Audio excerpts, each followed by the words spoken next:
Naiz Irratian, bigarren kafea.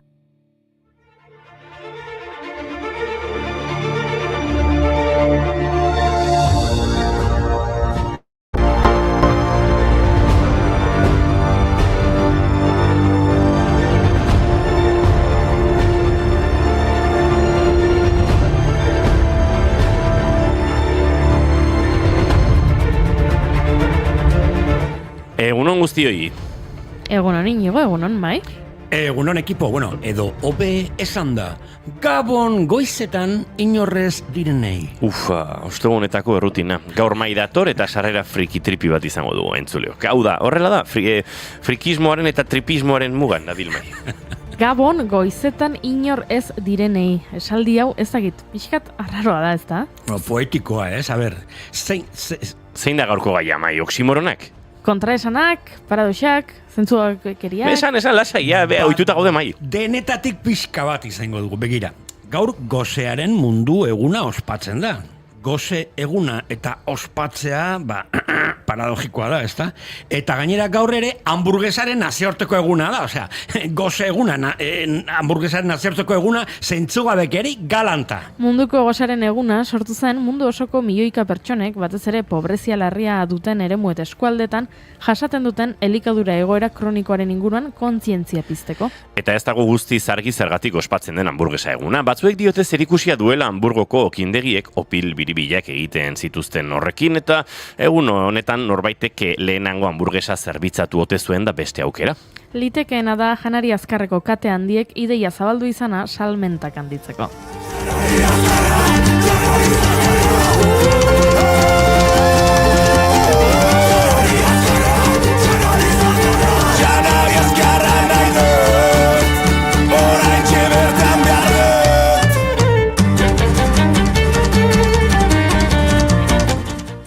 Batzuetan kontraesanak esan naiz beteta daude. Entzun hau. Sendatzea maitasun trukea izan daiteke eta ez finantza transakzio bat.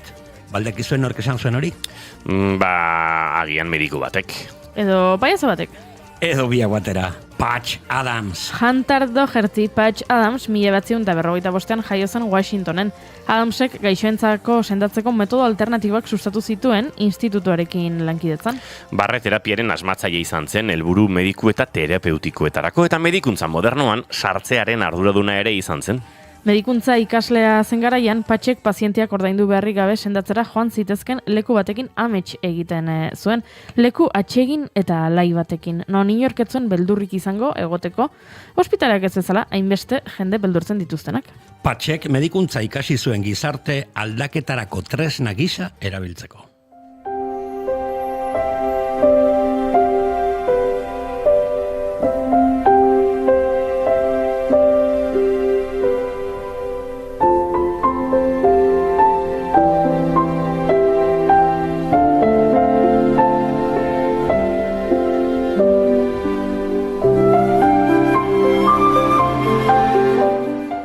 Urte igaro dira gertakari tragiko eta kontraesanez beteriko batetik. Protagonista Harambe izeneko gorila bat izan zen eta Cincinnatiko zoologikoan gertatu zen. Gladys Porter zoan jaio eta bizi izan zen 1989tik 2014 Cincinnatiko zoologikora eraman aurretik. Han Gorilla World izeneko espazio batean bizi zen beste gorila batzuekin. 2016ko maiatzaren 28an, zooko bisitari bat, 3 urteko haur txiki bat gorilen esparruan erori zen, urez betetako zanga batean. Harambek harrapatu eta arrastaka erabili zuen, urak sakonera txikia zuen tokietan, eta tiraka jarduteaz gain beste minik itxuraz behintzat egin etziola. Harambek aurrarekiko zuen tratua etzen inoiz bortitza izan. Hori bai, haren tamaina eta indarri zugarriak arriskuan jartzen zuen aurraren segurtasuna. Aurraren bizitza arriskuan zegoelakoan gorila hiltzeko erabakia hartu zuten zooko langileek. Gertakaria filmatuta geratu zen eta beraz zabalkunde mediatiko zabala jaso zuen. Ondorioz animalia hiltzeko autuaren inguruko eztabaida piztu zelarik. Ekintzaile askok ez zuten beharrezkotzat ikusi erabakia. Paradoxikoki historia honetan gorilaren izenak du zentzurik handiena, Harambe. Gorilari izena Rita Marleyren Harambe Working Together for Freedom abestiagatik eman zioten, eta aldi berean horren jatorria Harambe swahilirezko hitza da. Open with waste away, but no matter what they do, no matter what they say,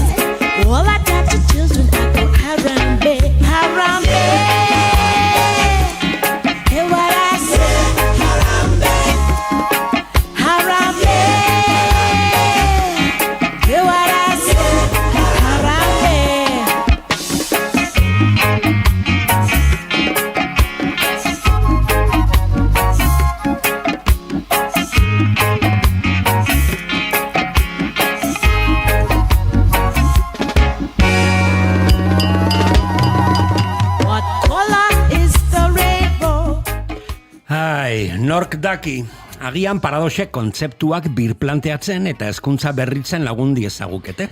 Hezkuntza eta pedagogia berritzailearen aitzindaria da gure hurrengo protagonista, Elbira Zipitria. Euskara eta pedagogia bi ardatz horiek oinarri hartuta, ondorengo ikastolen sustraiak errotu zituen Elbirak. Piaget, Freinet, Makarenko eta Montessori pedagogoen teoriak gurera ekartzen lehena izan zen. Txori bakoitzak bere abestia, herri bakoitzak bere hizkera, euskaldunok euskera, guk alditugun hizkuntza gehienak ikasiko ditugu, buruan 3 edo baina bihotzean bakarra, gurea. Belarrira goxo esan zenidan, mundua konpontzea lortu bitartean. Segi dezagun dantzan, segi dezagun ametxetan, zutani batera geldi. Eta gaurko egunez jaio zen Elbira Zipitria, baina atzoko egunez jaio zena Kontxita Beitia izan zen, haren ikasle izandakoa eta gure, mona maitatuetako bat, beraz, hemendik musu ondi bat, nik atzo gaueko 12ak pasatxo, baina zoriondu nuen, eta nola gautxori bat den Kontxita Beitia segituan erantzun zidan. Agian badakizu, gaur ezingo gaituzte gelditu, beldurratzean utzi dugu, betirako. Eizue, zentzugabekeria alda, idazle bat gai izatea, autoegalari maitagarri bati buruzko aurrentzako ipuin bat sortzeko, eta aldi berean zinemako espioi hilgarriena sortzeko? Txiti bang bang eta Bond, James Bond. Ian Fleming idazleari buruz ari gara, ezta? 1908 jaio zen Londresen Ian Fleming, ospetsua egin zen batez ere 007 agentea protagonistatzat duen espioitzare berriak idazteagatik. Obra nagusiak hauexek dira, Dr. No, Thunderball, maite ninduen espioia, 2 aldiz baino ez da bizi, bere maiestatearen zerbitzupean, edo Goldfinger. Goldfinger, he's the man with the Midas touch, a spider's touch, such a cold finger beckons you to enter his web of sin, but don't go in. Kasualitateek ez dute zentzurik, eta zerbaitek zentzua duenean ez da kasualitatea. 3 aizpaidazle ospetsu bihurtzen dira, eta 3 urte berean argitaratzen dituzte beren lanik ezagunenak. Urtean 1947 da eta Bronte aizpei buruzari gara, ezta? Jen Eirak txarrotek idatzia, Gaiurrek aiztxuak, Emilik idatzia eta Agnes Grey Anek idatzia. 1947an agertu ziren, Bell abizena erabiliz beraien ez izenekin. Eta azken hau, Anne Bronte, 1849ko gaurko egunean hil zen Scarborough'n. Anne hil ondoren, bere arreba, Charlotek, Anne Bronteren heriotzaz poema eskaini zion. Eta Guillaume Soldevilla, abeslari menorkarrak, bertsio eder hau konposatu zuen.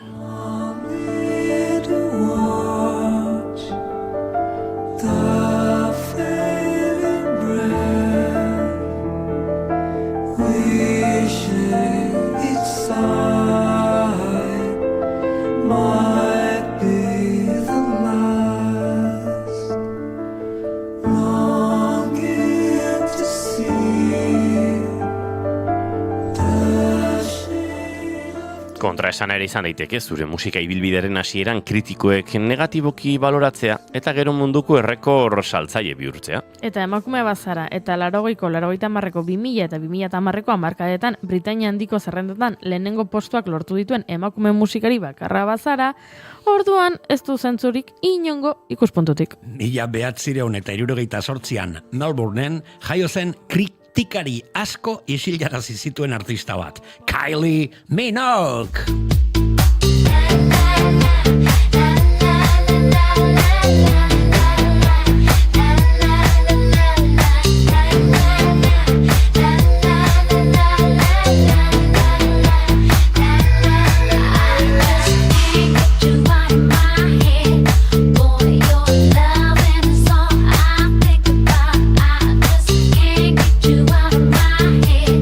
Boy, it's more than I dare to think about.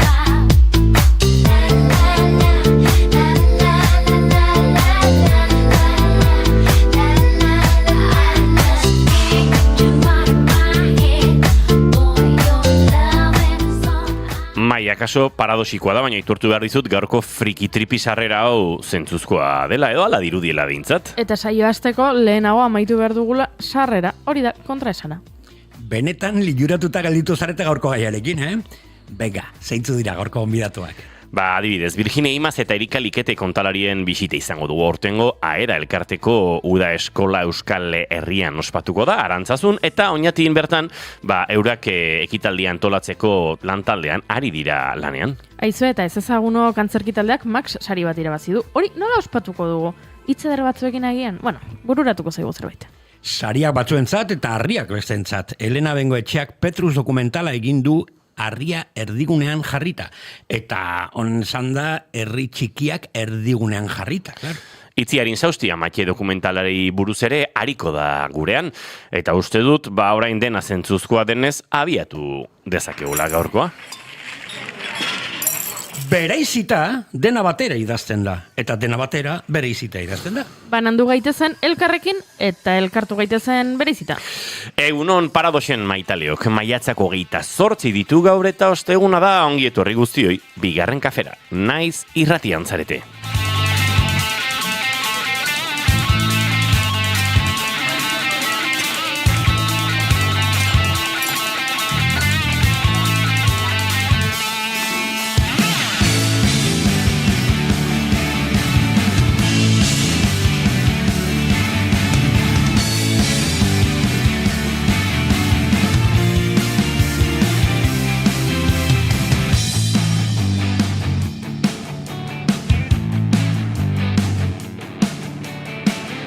Zuekin entzuleok Mai Gorostiaga Pozo egunon. Ui, txin, Mai Gorostiaga Pozo egunon. Gaueko egunon, goizeko gabon, apa ekipo.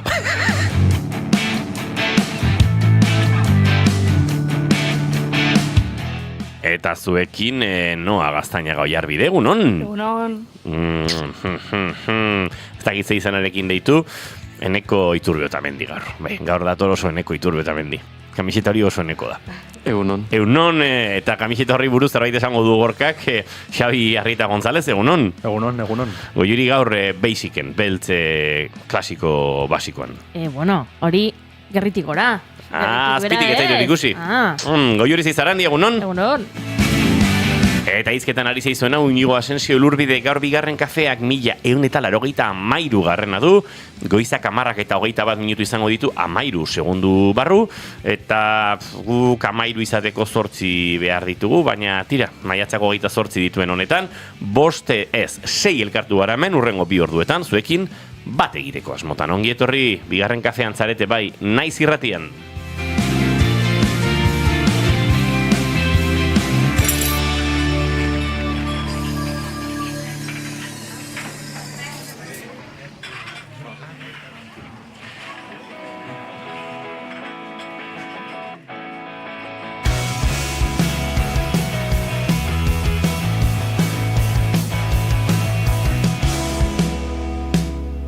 Xarka nazazu zalantzak usatu. Indaberen berriena atzo bertan atera zen airean, eta hemen bi kantu bestegun batera zure lekuan EP bat, geldialditxo bat eta denboratxo bat aurrikusi zuen, talde donostiarrarentzat, baina kantu hauekin datoz, eta gaurkoa abiatzeko egoki iruditu zaigu, beste egun bat delako gaurkoa, eta era berean, beti delako egun berezi bat, bizitzen ari garen hori.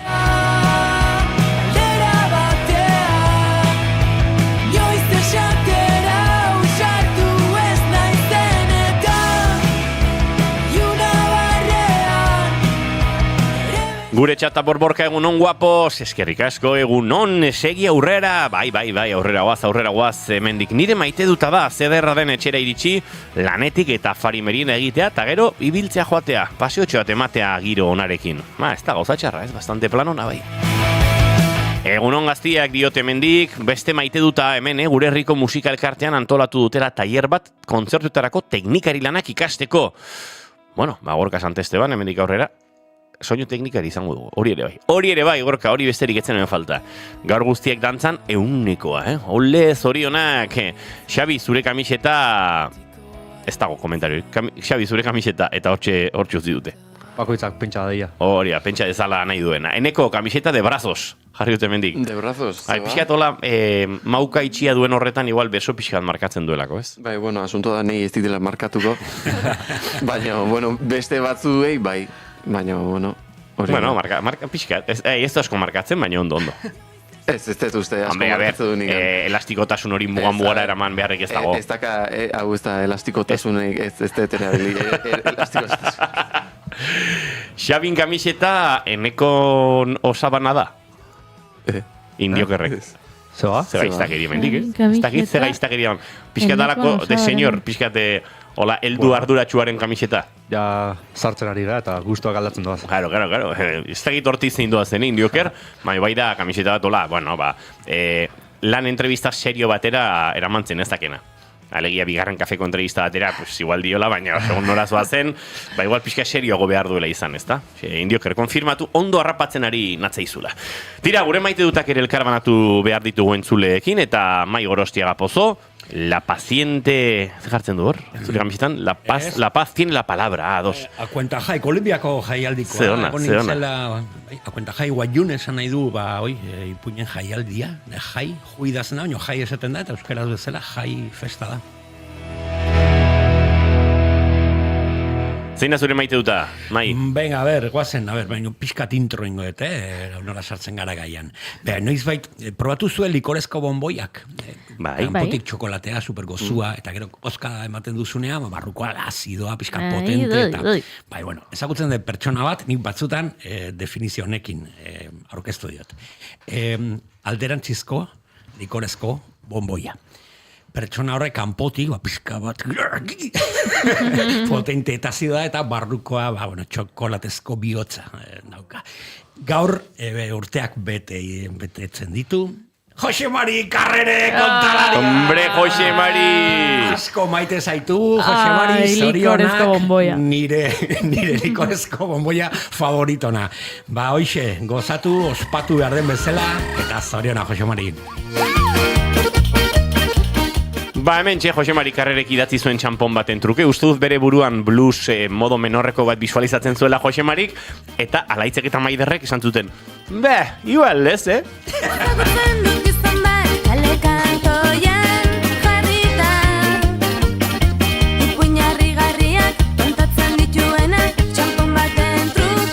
Hemen azalpen eman digute, atzo eneko esan zuen aita eta osaban arropa erreziklatzen zuela, eta agian Xabiri eman otezion baton bat, baina oso ondo iruditzen zaitela, nik ere egiten dut. Bai, egigo, ongi juten nahi zinen, pixkate senyor da. Zondo irakurri deten oi hartzuera, Atzo enun esan, baina arrebana baita, hartu izan, arrebak ere utzi izan dit, arropa, zegero, atzo esan unen, maite duten aita eta osa bakarrikan, esan zian arrebak, eta nize.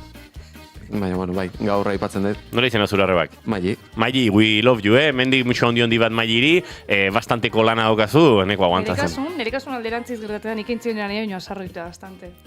Ez nahi, ez. Aserrepite, Bai. Nahi nire kasun... Artzen diozu gaina behimeni gabe, en plan, atraizion esaten dena. Pizka. Ez, baina gure kasun da, nire arrebak ez esateu. Torieneko ez dut, nahi edo ez dut behar, eta hartu. Ta nik igual eitet. Igual, noiz baite eman izan diotola arropan bat, eta oixe. Ez dago gaizki, ez dago gaizki. Ez du, azkenen aprobetxatu baldin baditeke. Nik atzo lagun bat izan nion ezkontza badauka aste buruan, eta gizajoa zebilen arropa erosteko pixkat mugan da, ez duela. Bai, zerbait erosi dute, baina, esan nion, etorri, Tolosara, nik badaukat alkandora festa bat. Pixkat ola estu geratu zaidana, eta bera ni baino pixkat formagon dago.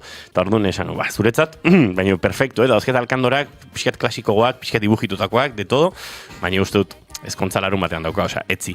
Ez da denbora emango dion arropa bila etortzeko, nik uste dut baduela, pixkate drama sortzen ari zela, baina nire gusta dezaide arropa ematea, Bai. eta daukat arropa asko oso ondo dagoena, baina pixkat taia zola batutan optimista xamar erosi duzuna, eta gero bizitzak zure tokian jartzen zaitu, eta bizitza jartzen du zure alkandura beste toki batean, ze zure gorputzean ja, ba ez da izaten. Bueno, hemen arropa lapurtzen edabilen jendearekin, Xabi, zuk lapurtzen duzu arropa, hori Nik aitari ematen diot. aitari ematen diozu. Ui, bai. Claro, eski horrelako arropa erosita gero aitari emateko modukoa.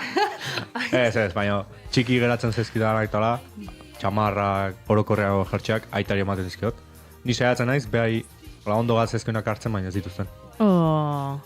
Ez bai, saiatu naiz txamarra bat ola gustatu zaidana bere armariotik hartzen. Eta ez zizuzten. Ez trukean, baina ez du lortu oraindik. Ni- Hor, izan marko ezun, Claro. bien Claro, partetik. hori da. Joe. Ai, ze pena. Ez naute maite etxean, Bueno, a ver, hori agian gehiegi izatea da, baina... Ez. Pena. Maitego zaituzte, baina beraien modura.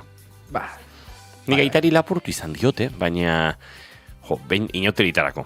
Baina egia da, Amerikana ura geratuko nukeela eta aitak esan zidan, nahi, behar balin mazu beste inoiz hartu, baina hola zutzako geratu ez.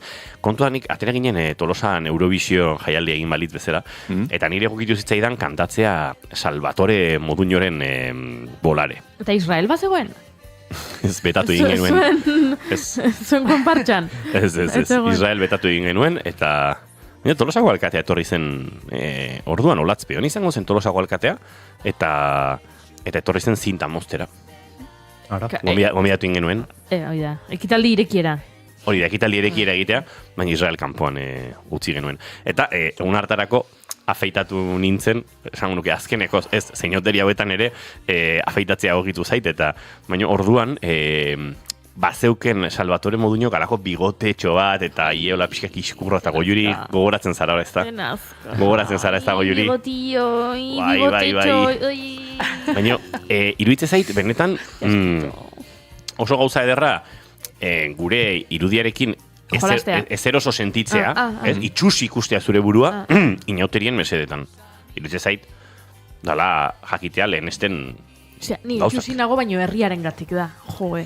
Oia, kriston pentsamendua da, Egia da, nei jendea guapa o guapo jun nahi duna inoteritan, Bai. azerretuten naiz nire, Bai. zindet, ez. Bai. Ez da momentua, ez da Ados nago. momentua. Aitxin, Horregatik jendeak- Salvatore esaten Domenico da. Domenico Moduño, markatu. Bera nahi, izango za Salvatore, eta ya está. Guapoz janztearen ainoteritan, guapaz edo mozorrotzea horrela, ederrago egingo zaitun mozorro batekin, oso joera orokorra da, Bai. bereziki adintarte batean, eta orduan jendeak esaten duenean, ai, aurten ere inauteritan euria, oxala inauteriak udaran balira, nik esaten dut. Ez, ze udaran. Nola esaten duzu? Hala ere, Ez, ze udaran balira inauteriak, ja, guapoz eta guapaz mozorrotzen diren guztioiek, bikini eta bainu jantzi eta supermodelo top mozorrotuta aterako lirateke kalera, eta hori ez da inauterietako... Esentzia. Egia da. Euska lagunak esate dutela, ai ba, hau hobeto berdin du zagatze izun hobeto, okerrena aukeratu beti. Hartu esrek. Mozorrotu Bai, esreketaz. Eta ze kurioso gainauteritan, ez? Gai garela, zakit, afeitatzeko, bibotea uzteko, edo hilia moztu modu batera bestera. Igual urtean zer ez genuke inoiz egin horrelako Bai. gauzak, baina Bai. inauteria datorren ez, venga. Bai. Eta sekretun gainera, Claro. sorpresa emateko Claro. herriari, ez? Bai. Nola baiteko ausardia, ez? Bueno, inauterien historikoa Venezian eta egiten duten bezala, maskara jantzi eta horrela nahi duguna egingo dugu, ze jendeak ez du jakingo gu garela. Jo, ze pena, ez? Urtean zehar ezin duzula egin nahi duzun hori, a ber, delitua balin bada ez, noski, baina maskara jantzi eta dantza egingo dut kalean. Jo, zergatik ezin duzu egin hori azaroaren 3an. Data bat botatzeagatik. Kuadriako batzuk goixe behin genuen, inautekitan. Harry Cherry maskara, Hala, eta ya está. Eta, buzo hori bat, eta kaletik antonto nahiten. oi ba, bida. Holaxe, eh? Holaxe, claro. Eta maskarak ematen dizu. Artur Rondia kalea, maskara jarri, Oi ba. eta Eta babestuta zaude. Bai, Hado jendia. gazte jendea. Gorkak dio, alkondara eusi behar dut, inigo eman arropa. A ber, Gorka, ez dakit... Gauzak ez dira horrela eskatzen. Ez dira horrela eskatzen azteko, baina ez dakit, zu... Ni bezain fuerte ez dute zauden, Eta egin nire alkandurak zuri balio dizuen, Gorka. Probatu argo genuke. Nik alare beti errua botatzen diot pirauari. Pirauanen beste ibili ondorioz lepoa eta bularraldea eta pixkat onditu intzaitela. Ja. Atzo itxasuan 6 ordu egin eta gero januen gaueko 11 aterritako kebab festari ez diote errurik bota nahi. Kriston gozea oso berandu egin zitzaigun eta batean Donostiara horbildu ginean atzo ezagutu nuen pertsona bat, lehenengoz topatu ginen, hombre, Odei, urte askotako. Odei? Bai, Odei izenazun. Iaiz Odei, ez? Odei, eta ni? Ni toko, gaur itxasuan ni toko. Eta tipo konfiantza osoarekin etorri zen ezaguten ez zuen tipo batekin, Donostiatik Hondarribira itxaste arkaldi bat egitera, utzi nion piragua, trasteak, eta, bueno, ni tal, auta beste, eta antxe joan ginen. Eta bera kotxera itzuli ginenean gauean, Donostian oso berandu dena itxita, da batean kebab bat ikusi nun, ostras, zoriontasuna hori da, Bai, zoriontasuna da. Kebaba ordu txikitan zoriontasuna da, Ba, gizu zer den, 6 ordu edo 5 ordu terdi itxasuan paleatzen egon ondoren, kriston gozea, eta kaguen sos gasolinerako txaka sandwich bat afaldu beharko dut gaur pentsatu nuen. Osea, garbi neukan hori zela plana. Txaka sandwicha. Kangrejo ditzen diote txaka, ez kangrejo. Piskat, beste maila batean kokatu nahiko balute bezala. Eta bapatean kebapura, berezit esango kristona zegoenik, ez? Etzegoen kristona. Baina kebab klasiko bat. Mimosa batzuk janitune bai, eta gero falafel batzuk, eta ondo afalu zen. Eta kebab aragia, esan zina, hoi asko ez daukat, ba, txala, oso ondo. Eta hori ensalada batekin, patata frigituekin, oaintxe bertan jango nuke beste bat egia esan. E volavo felice più in alto del sole d'ancora. Bide batez, goizeko ordu txikitan zure bizitzan agertzen diren kebabap, izango dira, kebakak. Osea, dena gaizki izan de, kebabak. Oain horrekin batu saiatu berriz. Kebabap. Saretan daola. Nola izango zenukete, barkatu? Kebabak. Ben amaitzen da, kebabak. Da Bernardo Atxagaren urrengo liburua, kebabakoak. Eneko zer? Esaten egin nintzen, justo kebak esan dezunen guatu zait, saretan daola tipo bat, diala bideo nahiko naskagarrik, Baina esaten du, bueno, gaur da, ez dakit, demagun, gaur asteazkena eta gaur tokatzea afaldu behar dut, kebak. Eta grazaitait beti esatu dugula kebak.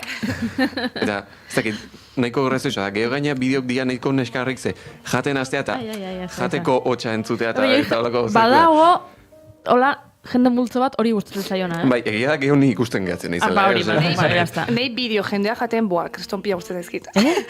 Mukbange izena dute horiek. Gustatzen egitan. Ba, tipo hau da, jateko nahiko berexia ez dakit. Nik ikuste eta esatet. Inigo, zugu zezun mikrofono hauek itzali daitezkela hola kolpetik eta jazta.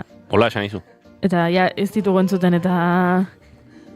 Izertan ari dieta, ez ditugu entzuten. Ez que, jazta, nahikoa da. Nik ez dut zer esan, Egia da. Hor, botoi azapaltzerako nahi bai, zentzuratu egiten hau zuen. Egia da, Xabi gaixua. Izagoa. Baina Xabi beti dagoa hor behatzarekin seinalatu zaizu. Hori, zure maiteuta falta da? Bai, nire maiteuta da. Orain festak direla eta, herri askotan udarako jaiak direla eta, asko hitz egiten dugu urtean zehar, ez dakit, Hondarribiko edo Irungo alarden inguruan, ez? Eta nola emakumek ezin duten parte hartu eta alarde baztertzaileak egiten diren, baina nik mai gainean jarri nahi nuke beste herri askotan ere, aginan ez Hondarribi eta Irunen bezain potente edo entzutetsu edo horrela, beste herri askotan ere jaietan egiten direla ekintza asko, zeinetan emakumeek ezin duten parte hartu, eta, arrazoi batengatik edo bestengatik edabideetan, etzaia, hainbesteko, ez dakit, oihartzuna ematen gai horiei, baino, herri horietan ere, badaude emakumeak borrokan, festak denentzat izan daitezen, eta nik baite dute eskaini nahi nien emakume horiei, noski baita ere, Irun eta Hondarribiko alardekoei ere, oso prozesu bortitza eta oso hamarkada luzeak direlako jada borroka honetan, baina herri txikiagoetan ere borrokan eta askotan bakarrik, emakume bat, 2, 3, ez dakit, herriko ohiturei buelta eman nahian jartzen diren emakume horiei, eskaini nahi diet maite duta. Entzuleok, hauek gure maite dutak, baina gaurko gure gonbidatuak ere segituan aurkeztu behar dizkizuegu lehen gonbidatuak behintzat, beraz, Noa, Eneko, Xabi, Zoazte, eta erantzun, esedez, WhatsAppetik egin berri dizuedan galdera. Vale. Baina orain irratian, erantzun behar dute. Nik... Ala, jazta. Bai, badakizu erantzuna? Ez dakit. Ados. Xabi ikusi dut, nik erantzun dezaket. Erantzuna galdera jakin behar, erantzuna jakiteko. Ba, lasi, zoazte. Vale. Hala, eskerrik asko majos, gero igual bueltan etorriko zarete baten batzuk, baina entzuleok, oraingoz hemen hirukotean geratuko gara.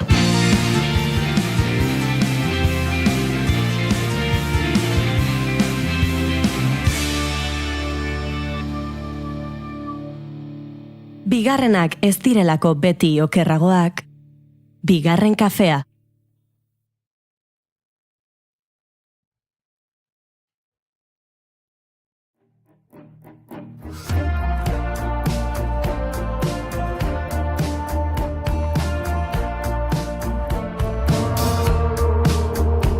Oinutik mina aurkitzea, ta gure lekuak hastea.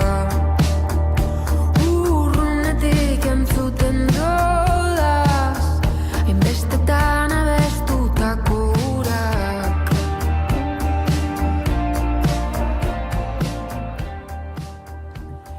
Netako beroak gauza asko erakutsi ditugu.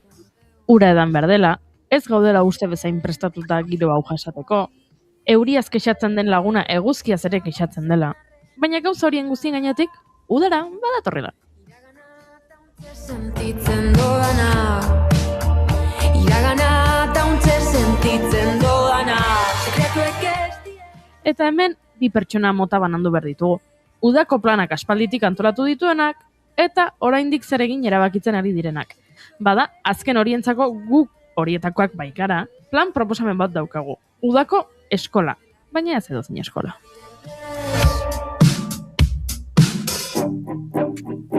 Eskaieraietan jesarrita. Aedaren udako eskola. Ekainaren 29tik uztailaren 2 egingo dena Arantzazun. Entzun ondo.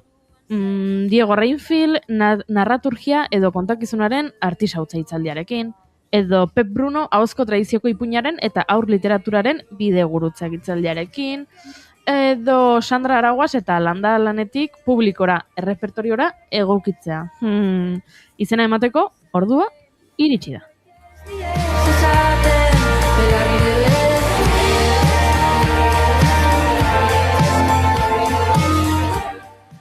Baina guk eskola berezioni buruzko gehiago jakin nahi dugu eta horretarako Virginia Imaz eta Erika Likete ditugu pantailaren bestaldean. Egunon, bikote?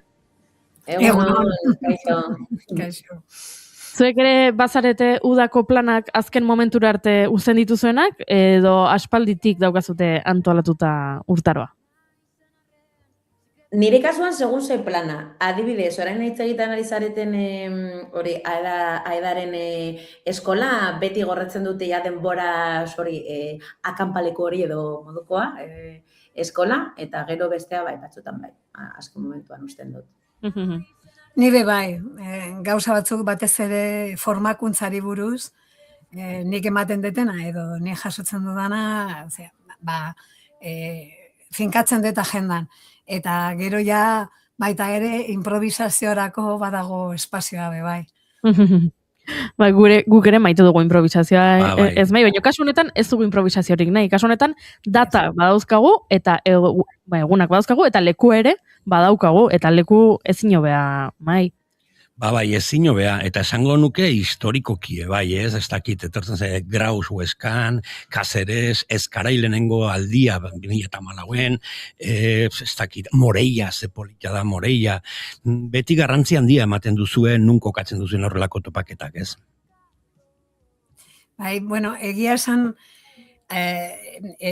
proiektu hau, aedako uda eskolakoa, hau izango da, 11. edizioa, eta egin behar dugu lehenengo aldiz Euskadin. Orduan, hemen bildu garen jendea hori dan antelatzeko oso harro gaude, eta pentsatzen ibili ginen, nora eramango dugu, kanpoko jendia, eskola hau egiteko, eta, Euskadin, Euskal Herrian, 1000 leku dare politxak benetan, ez da, baina jendea hola elkartzeko eta infrastruktura horrekin edo lasai egoteko, pentsatu genuen Oñati Arantzasun aurten. Eta Oñatin izango dugu jardunaldia berez, eta Arantzasun propio konzentrazioa eskolakoa. Eta Erika antolakuntzan, bazaudete ez, Euskal Kontali batzuk hor, aeda barruan, pentsatzen dute bai aedako beste askok egongo direla bai forma ematen ekitaldi hau ondo antolatzeko. Ordu asko sartzen dira, nolakoa da, prozesua horrelako ekimen puska? Lantaldean, 6 pertsona gara, Euskal Herriko kontalaria, Virginia Tabiok eta Ana Pika, Bizkaitarra, eta gero ere Kantabriako Alberto Sebastián, Gran Canariako Elena Revuelta, eta Selin Reynor bera Zaragozan bizitena. Eta kontua da, barramatzagu ja urte batzuk hemengo Euskal Herriko kontalariko desente aragoa zela, da eskolara joaten ginela, orduan ja jendea biltzen zen, ea noiz antolatuko zen Euskal Herrian hori eskola. Eta orduan lan taldea sortu genuen holan iraian edo holan, Virginia, iraian urrian. Eta holan baia elkartzen hasi ginen hori pizka pentsatzen asteko non, hori beginen ere hainbat eta hainbat da ematen ere. Eta, gero ere gitaragoa antolatzen eta holan, eta bai. Ordua, bai, sartzen dira, ez da Virginia antolatzen. Bai, lan desente, baina gogoz egin dugu eta egiten ari gara. Eta benetan hemen eskertzen dizuegu ahotsa zabaltzea, gonbidapena zabaltzea, zeren inskripzio ordua ailegau da, eta importantea da jendea interesatuta baldin badago, lehen esatea, batez ere gure burua lasaitzeko. Dana aurrera jongo dan ala ez. Bale, guazen pixka kontatzen, ez? Uste dute bitan banatzen dela, ez? Alde batetik jardunaldia eta beste alde batetik eskola osoa. Zer egin behar da, izkribatzeko zein da programazioa, zeintzu di ardatzak? Bale, jardunaldia izango da astelenean, hau da ekainaren 29an, hori da. Orduan, jardunaldiari buruzko informazioa gure, hau da, aedaren webunean igota dago, eta sartzeko sortu dugu esteka labur bat, modu erraz baten ara sartzeko. Eta, kasunetan da labur.eus/aeda jardunaldia 26. Hori da, dana minuskulas. Eta sartzen bazara, topatuko duzu jardunaldiaren inguruko informazio guztia, baita inskripzioa egiteko modua. Jardunaldiak balio du 40 euro, eta hori da asteleneko plana, eta orduan urrengo egunean asteartean ja eskola hasiko da, asteartetik ostegunera, eta kasu honetan ere informazioa ere webunean jarrita daukagu, eta hori kuskusatzeko estekada labur.eus/aeda jardunaldia 26, dana minuskulas. Eta hori animatu sartzera eta ikusteko ze antolatu dugun. Aventura zoragarria, zalantzari gabe, eta gainera esango nukela, aurten euskal presentzia inoiz baino gehiago izango dula, eta euskera bai oso presente, izena batzuk ikusitu horte, oin Itziarrekalde, Orleta Kortazar, Mireia Delgado hortik biliko da, Maite Gebara, klaun ikastarotxo bat ematen ere, ez dakit. Agure pello añorga Maitia bebai. Bai, ez dakit uste dut euskal kontalaritzaren zate bai, garrantzitsua, ez? Bai.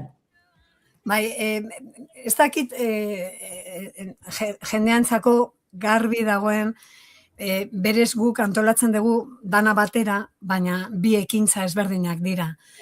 Astelenekoa jardunaldia bezala, hau dijoa ahozko narrazioa eta irakurmenari buruz, eta pentsatuta dago edozein pertsonarentzat, batez ere maisu handeren jontzako, liburutegitan lan egiten dutenentzako, eta ipuinzaleentzako.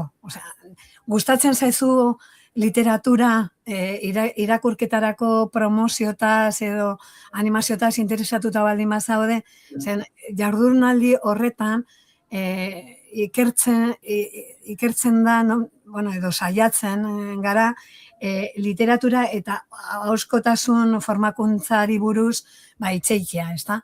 Bertan tailerrak, mai inguru bat, islariak izango ditugu, ezta? Ikasteko moduan oso ondo eta egun polit bat pasatzeko. Eta gero, asteartetik ostegunara jardunaldia izango da berez Oñatin, Santana, aretoan eta kulturretxean, hor banatuta, tailerrak eta plenoak eta dana. Baina eskola berez Arantzasun izango da, eta aukera izango da, hori bertan lo egiteko eta bazkaltzeko bebai, edo bakarrik ekintzetara jotea, ezta? Gertu bizitzen baldin bazea, posible dezu aukera hori, modalidade hori aukeratzea, ezta? Eta hau ja izango da espezifikoagoa batez ere ipuinak kontatzen ari dan jendentzako edo gustatuko litzaioken kontatzea da formakuntza, berez kontatzeko formakuntza. Eta bi gauza ezberdinak, eta baina batera dijoazte antolakuntza moduan. Orduan, depende, zenbat ze gogoak, ze helburuak, zenbat egun libre, dirua bebai, noski, eta zeren jardunaldia egin nahi genuen oso eskuragarria, eta niretzako diru aldetikan ez da arazorik izango, eta eskola, ja bertan loein eta hanbazkaldo eta hori, beste aurrekontu bat dauka, ezta? Baina benetan, poza merezi duen esperientzia. Bai. Eta eskarari dagokionez, hori, bai jardunaldia presentzia izango du, egongo da hori interpretazio zerbitzua, eta gero guretzat importantea zen hemengo profesionalek ere hori presentzia izatea, eta nola ez Galtzagorri elkarteak ere jardunaldian parte hartzeko. Bai, gustatuko leitzaiak, hemengo baimenakin, pizkat banan itzen zuekin, ez da, lehenengo bizita eten duzuela, bigarren kafera, bakizu hemendik kontalari asko pasa direlak, eta artista puska pasate, 1200 programa ia, Bai. Badira. Zenbat kontalariak eduki ditugu hemen, zenbat kontalari, zenbat ipuin, eduki ditugu ipuin kontalariak pianoa jotzen baita, denetarek. Bai, kontalaritza beti izan du txokotxo bat hemen gure programan, eta hori ipatzekoa da. Erika, igual zurekin hasiko naiz, ez? Uztartzen duzu musika eta ipuinak batez ere, txirula travesera horrekin, Sorgina txirulina pertsonajearekin, baita ere helduentzat, aventura politiak eta interesgarrik. Noiz hasten da zure kasuan musika eta ipuinak, elkarrekin eskaintzeko proposamena? Nik profesionalki hasi nintzen 2017an, 2018an. Eta gero kontalaritza mundura heltzeko modua, nola ez dago unibertsitate formal bat, bakoitza heltzen da gure mundura modu ezberdinetatik, ezta? Nire kasuan, musika betidanik jo dute Sagako Txirula, 10 urterekin hasi nintzen, eta gero unibertsitatean nik ikasi nuen publizitatea, eta nire espezializazioa izan zen idazketa kreatiboa. Orduan urtea pasata hasi nintzen ipuinak idazten, eta orduan heldu zen momentu bat, non pentsatu, agian idazten ditudan ipuinak kontatu alditut. Orduan hasi nintzenean nik sortutako historiak ziren, beti zuzeneko musika horrekin, baina gero denbora pasata, aedan sartu nintzela eta beste kontalariak ezagutu nituela, Virginia beste, hasi nintzen ere eta izozko historia horiek berreskuratzen eta konpartitzen. Zondo. Eskola ofiziala, beti izan da gure ametsa, ez? Aipatzekoa da, Itziarrekaldek sortu duen eskola, ez? Sorgigunenean, Arabazan elkartarekin batera, uste dut, juten da finkatzen, eta turko izunean itziten dugu gure eskola ofizialari buruz, ez? Virginia, zurekin noa, eta, lehenengo kontatu behar dizu gauza bat. Gure programatik pasadira kontalari pilo bat, pasadira paiaso pilo bat, zirkoartista pilo bat, eta askotan galdetzen diau, zeintzu dira gure iturriak, gure itzindarik, norekin hasi nintzen, zeintzu dira guretzat importante, gure gremioetan. Eta zure izena behin baino gehiagotan agertu da, Virginia. Así que hemendik lehenengo gauza, mila esker maistra horregotagatik, beti hainbeste ereitiagatik, eta gero bestaletik ikusten dugu, inoiz ez zara nekatzen, eta beti hartzen duzu dena lehenengo eguna izango balitzu esela, eta hori zoriontzekoa da. Ai, mila esker, Mai, besarka da estu bat, hori azteko, eta ni aitortu behar dizuet, bigarren kafean egon naiz. Behin fijo, eta behar bada bi alditan.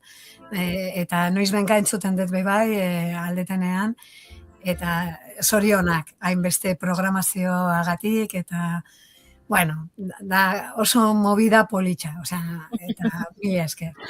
Eta zuen hitzak eskertzen dizkizuet benetan bihotzetekan, zahartzen nijoa, eta aitortu behar dut nekatzen naizela, baina batzutan egin ditut gauzak ez vitalidadeagatik, baizik eta borondateagatik. Ametsa oso ondila danean eta horrek zentsu bat ematen baldin badio zure bizitzari, ez dezu, eta behar bada gaizki egiten dugu, ez dezu kasorik eitzen zure gorputzari, eta, baina klaun munduan eta ipuin kontalaritzan ibili naiz aspalitikan, eta egia esan, hain zaharra naiz ja, haurtxoran, txikitan nintzenean, ez zegoela telebistarik, orduan ja, damua eginda zegoen, hori gelditu zitzaidan betirako, ni ahoskotasunan hasi nintzen, eta niretzako beti historiak entzutea izan da seguridadetasun leku bat, ez da txoko bat ola babesa bizitzen naizenean. Eta entzutetik ipuina kontatzea ez zegoela hainbeste distantzia nire kasuan, zenik hori ere eskaini nahi dut kontatzen detenean babesa hori. Zatozte hemen denboratik aterako gara, espaziotik aterako gara, eta egingo dugu leku goxo bat haunditzeko tribu bat bezala. Eta nire buruari buruz itxegin baino gehiago, nahiago nuke komentatzea jardunaldian eta eskolan bertan izango ditugu hiru ipuin kontalari izugarriak, 4 saioarekin. Izango dugu Irene Reina, Andaluzitik etorritakoa, Rayanas ipuin saioarekin, larraia bizi diren emakumeai buruz historia oso politak, nik entzuna daukat errepertorio hori.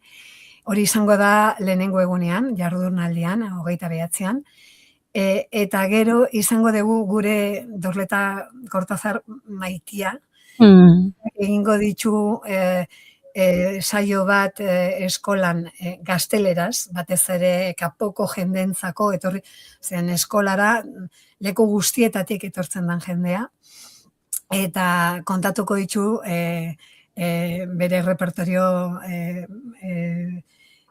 amoñena, amoñak, eta gazteleraz kontatuko du, eta gero oinatin kontatuko du euskeraz bebai gure galbaiatik. eta, klaro, Dorleta entzutea eta bere euskera dotorearekin eta olako gozotasunekin, benetan, gerturatzea, behar bada, jardunaldiera ez etorri, denborarik ez, edo gogorik ez, edo eskolaz, baina zatozte ipuin saiotara. Eta azkenean eskolan, hori Arantzasun bebai, izango dugu Diego Reinfeld, beste reportorio batekin, La espada bajo la almohada. Eta beti izaten da, niretzako plazerrutza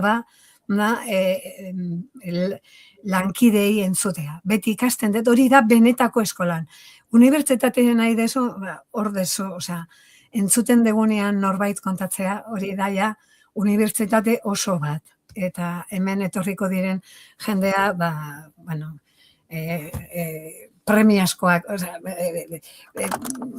dia oso premiazkoa da entzutea, ez galdu, ez galdu, favorez.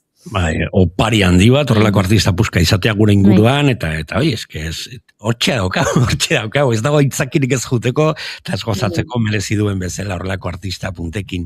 Agurtzen juteko, ez dakit zer gehiago bukatzeko, nola gonbidatu jendea, aprobetxatzeko azken, bihar bukatzen dela apuntatzeko epea uste dut, edo, nola, venga, bota, apunta odenok, mesedez, zer esango diogu? Sí, Erika, komenta jozu inskripzioari buruz. Inskripzioari buruz, kontua da ezberdintasuna dagoela, eskolara baldin bazoazte eta lo egiteko beharra baldin baduzu, inskripzioa aurretik bukatuko da ekainaren 15ean edo horri inguruan. Gero, bakarrik eskolara parte hartzeko, hau da, inskripzioa hori lo egiteko hori lekurik gabe, hori izango zen 26an bukatuko da, eta jardunaldiaren kasuan, ekainaren 26an bukatuko da hori izena emateko epea. Hala ere, baten batek zalantzari baldin badeko, galdetu aldigu eskolako emailera eta zalantzak argitzeko. Eta animatzeko ez dugu aipatu, baina eskolan programa oso landuta dago eta eskaintza oso ona eta potente, baina gero ere eskolara joan den jendea, Virginia, kristona da beste kontalariekin estatu mailako referentea direnak, ze, karo, gero parte hartzen dutenek, referentea dira, baina gero ere ikasle bezala, badoa jende holan ikaseldozula pilo bat eurekin orduan. Konpartitzea bazkariak, gero ez daki, tailerrak eta momentu horiek edo festa, gero ere bukatzen dugu beti feste batekin. Duela 2 urte hasi zen ipuine gabeko talentu gau hori, edo ekimen hori da kristana, orduan. Momentu horiek konpartitzeko, hori joan behar duzue. Eskolara. Eta gauza bat ahaztu zaigu orain arte komentatzea, baina nik eskertu nahi nuen benetan Oñatiko udalai ziren beraiek laguntzen digute espaziokin eta ordaintzen bebai ipuin kontalarien saio batzuk, eta hor gabiltza, beste jende asko laguntzen ari da, eta danoi, esatea, hoien artean, zuek. Hori, mila esker Oñati, mila esker Eda, Erika, Virginia, mila esker horrekotegatik, gora kontalaritza eta gozatu. Gora. Bai.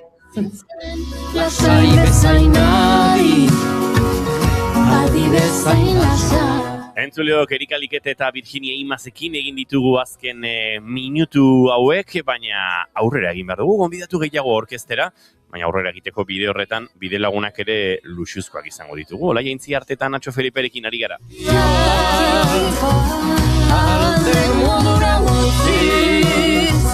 Nere gorputza bizitzen lasai bezain adi, adi bezain lasai. eman dezan berak, gainerako lurretan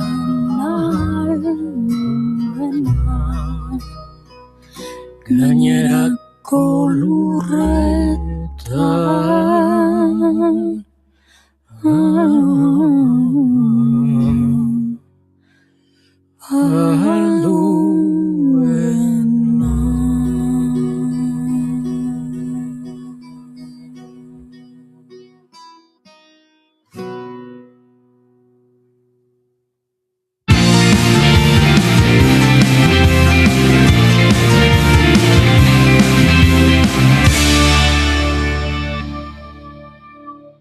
Bigarrenak ez direlako beti okerragoak, bigarren kafea.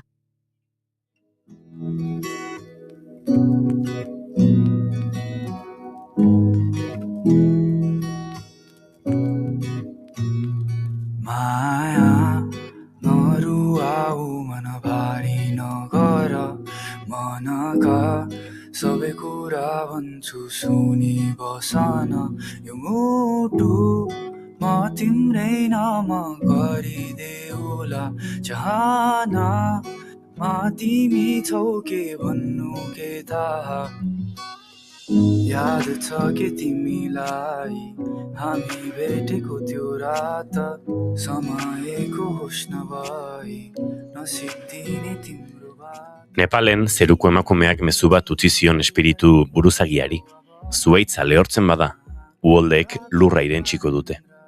Etzen edozein zuhaitz, intxaur zuhaitz sakratua salbatzeko, daikinak zeruko emakumeak berak honakoa esan zien, errespetuan, zaintzan eta harmonian bizi. Zuzuni basana yo mutu ma timrei nama Bizimoduei buruzko dokumentala izan liteke Amatxe, mundu ikuskera anitzei buruzkoa, eta galdera asko uzten dituen airean. Mendia konkistatu beharrean, mendira joango bagina ura entzutera? मैले भने सकिन मलाई बिर्सिन सजिलो थियो र चिने नि नचिने झै गरी Itzian izausti zuaitzak besarkatu eta basoak sentitzen ezagutu genuen duela urte batzuk bigarren kafean, gaur berak entzundako entzutera gatoz, mendien inguruan entzundakoa. Amatxe dokumentala estrainatu zuen martxoan eta jakimina piztu zigun. Itzian izausti ongi etorri berriro, bigarren kafearen, txoko hauetara. Mi esker guztioi, benetan plazerra berriz ere hemen egotea beste historia batekin, ez da? Bai, zalantzarik gabe, plazerra gure ere bada, eta guk baditugu bi galdera gonbidatu guzti egiten dizkiegunak, gaian murgildo horretik eta goiorik egingo dizkizunak.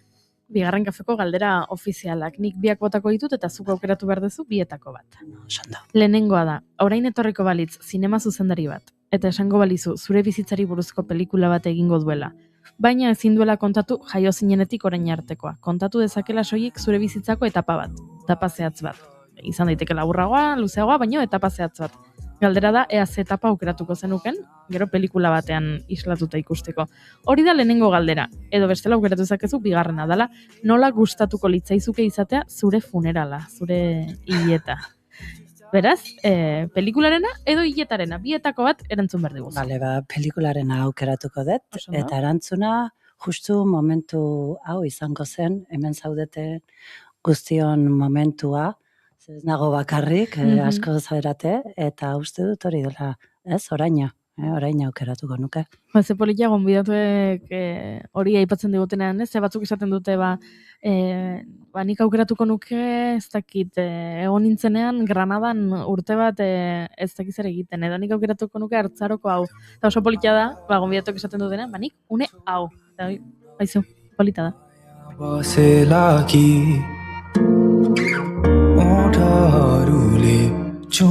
Itziera biatuko nahi sarreran aipatu dudan galdera batetik, dokumentalean esango nuke hiltzatuta edo oso nabarmen geratu zaidan galdera bat dela, eta da mendiak konkistatu beharrean mendira joango bagina ura entzutera, ez? Eta zalantza daukat naturarekiko narratiba epiko egia ez ote dugun garatu, ez? Mendiak konkistatu, itxasoak zeharkatu, mugak gainditu, lortu, gain egin, pixkat garaipenetik kontatzen dugula dena, eta eta natura beste toki bat ere, badela, akaso begibistatik galdu duguna. Bai, agian hori da dokumental honen galdera nagusia, ez? Eta orain dela gutxi etxenekerekin egoteko aukera izan nuen, eta berak berdina zioen, ez? Mendiek zerbait esaten digutela, orduan egia da nire ustez, mendizalea izanik, edo mendiarekiko maitasuna izanik, horrelako gizarte batean eratu garen, askotan mendiera, ez? Zigo behar dugu leku batetara, puntu batetara, eta dokumentalaren galdera da, zer gertatuko zen, ez, puntu horretara iritsi baino, puntu horren bidean sentitzen duguna, ez, harakatuko bageno. Hori izango zen gure konkista, ez, azken finean. Amatxe izena jarri diozu eta uste dutzuk ere, momenturen batean izan zenuen, alako konexio oso, ez da, amatxe horrela oskatu darran, amatxe. Hor nire... Guk gurera ekartzen dugu, ez? Hori da. Hori galdetu behar nizun, topo egin zenuela gure hizkuntzarekin fonetikoki eta oso bat egiten zuen kontzeptu batekin, eta batean horrek eman ziola, ez, guztiari, laz hori izenburuak askotan garrantzia baduela. Bai, hori da, ez, bi arrazoi nagusi egon ziren batetik, amatxe, hanengoela nomadekin, hor aurkitu nuen momentu bat, non ama, ez, esaten zion bere amari, eta, badago teoria bat esaten duen bezala, nene kaukasiarra esaten duela munduko alderdi desberdinetako indigenak, euskaldunak indigenak ditu albagara, erro amankomuna bat dugula. Eta, teoria bat besterik ez da, baina nik oso gustuko dut, eta hori zen arrazoietako bat, tibetarrek ama deitzen diote eta aitari atxe. Orduan hor egin nuen nahasketa bat ama atxe, ez? Eta, gero badago beste arrazoitxo txikitxo bat, ez pertsonalagoa, eta, bidean nire aita joan egin zen, eta hor baitare dago titulan horrelako omenaldi txikitxo bat. Gure atxa edo men gurekin ez dauden guztion, hori, omenalditxo bat. Aipatu zuen nian nintzen, esango nuketzela lehenengo bidaia bertara egiten zenuela, ez da? Dolpora, espreski, zonalde horretara bai, baina bai inguruan lanago egona nintzela. Himalaian egon da zen. Hori da, bai, hori izan zen lehenengo arrazoia hemen egon ginenean, da bitan egona nintzen, baina Mustangeko zonaldean, hori ama dablanen, Anapurnaren inguruan dagoena. Hau gehiago Daula Jiri mendiaren ondoan dagoen zonaldea da, munduko zonalderik bizi den jenderik altuenen lekua da, eskola altuenetara joateko aukera izan nuen, eta bertan beraiekin bizitzekoa. Neguan joan nintzen, nire intentzioa zen negua iragatea hor, elurretan, baina aldaketa klimatikoa dela eta agian, esan dezagun, elurrik ez nuela aurkitu. Emakume batek dio beste saldi bat hiltzatzen den horietakoa. Elurra hau ez da garaibateko elurraren elur berdina. Berbera ezingo luke izan. Berdina ere ez dela. Eta hor badago urtetako jakituriaren esaldi bat. Eta era berean zientifikoki erakutsi beharrik ez den zerbait. Elurra ezagutu duenak eta elurra bizimodu eta elurra bizilagun izan duenak, ez du zientziaren beharri konturatzeko elurra aldatu egin dela, eta emakume honek bere bizitza esperientziatik aitortza hori egiten du, eta uste dut pentsatzeko moduko ere badela, akaso ez, aipatu duzu aldaketa klimatikoa, elurraren presentzia inguruietan aldatu egin da, eta guen elurra bera ez dela berdine. Bai, hori izan da zerbait, bidai honetan bizi izan nuena, beraien ezagutza ez, egia da lurretik bizi direnak, baian, bai hemen, nik uste ezagutza ikaragarria dutela, eta askotan agian alde batera uzten direla ez, zientifikoki erantzunak ematen ez dituztelako. Eta, egia da dokumentalaren zati bat, beraiei omenaldi bat egitea dela, beraien ezagutzari, eta agian, beraiek gure irakasle izan behar direla, baita ere, aldarrikatu nahiko nuke, zergaitik ez. Bertara joan zinen dokumentala egitera, edo bertara joan zinen eta dokumentala egiten hasi zinen? Bai, hori da, nire intentzioa ikerketa bat egitea zen, garaian unako irakasleen nintzen, unibertsitatean, eta lagun bati gogoan dut esan niola grabatzen hasi behar nintzela, elurra zenez, bueno, teknika aldetik ez nuen ideiarik, eta gauza batzuk erakutsi zizkidate, baina, mugikorrarekin egin nuen, eta egia esan askoz ere intimeagoa iruditu zitzaidan, eta nahi gabean, 2 urte beranduago dokumental bat atera da. Zuk Himalaya karaban zenuen nolabait, ez dakit referentzia obsesio, ez dakit bazenuen hor zerbait kontatu nahia, eta urteen bueltan iritsi zinen, garai bateko zinearen estetika hartzen duen zerbait egitera, oso autore dokumentala geratu da, garbi dago, zuk aipatu duzun nola grabatu zenuen ere, baina horrek ere ematen dio iraganeko zine horren zerbait.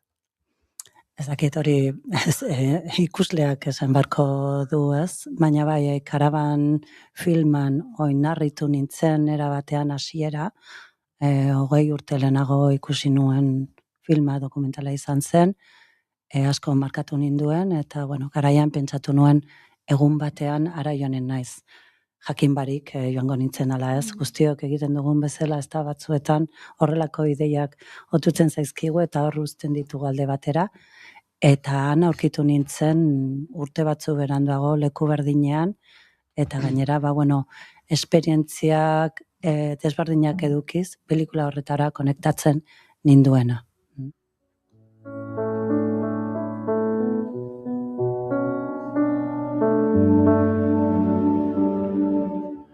Alexandra David Neal aipatzen da dokumentalean, eta nik Googlera jo behar izan dut, deskubritzeko Mike askotan erabiltzen du poliedriko kontzeptua, aspaldiko emakume batetaz ari gara, gauza ikaragarriak egin zituena, eta galdera da, ez dute dakigun oso gutxi emakume honen inguruan, akaso zuk ezagutuko zenuen, baina niri sortu dit alako kezka, pertsona hauen ezagutzen, eta hemen dokumentalak, liburuak, pelikulak asko egin, gauzatzuk egin dira, baina asko egin liteke, tipa honen inguruan, ziar. Bai, egia da, nire kasuan unibertsitatean ikasle nintzela ezagutu nuen, eta 2 urtez hor eduki nuen bere liburuzka, bere diarioa esan dezagun, bere abenturen inguruan hitz egiten zuen diarioan, bera izan zen lehenengo pertsona Tibetera joan zena, eta ez hori bakarrik, 40 urterekin Tibetera joan, bere bizitza eraldatu zuen, budismoan murgildu zen, abenturazale bat izan zen, ikerlaria, eta iruditzen zait horrelako zuk esan bezala erreferente bat, ez? Gure hurrengo gaztei bizitzeko aukera desberdina dauden adibide bat.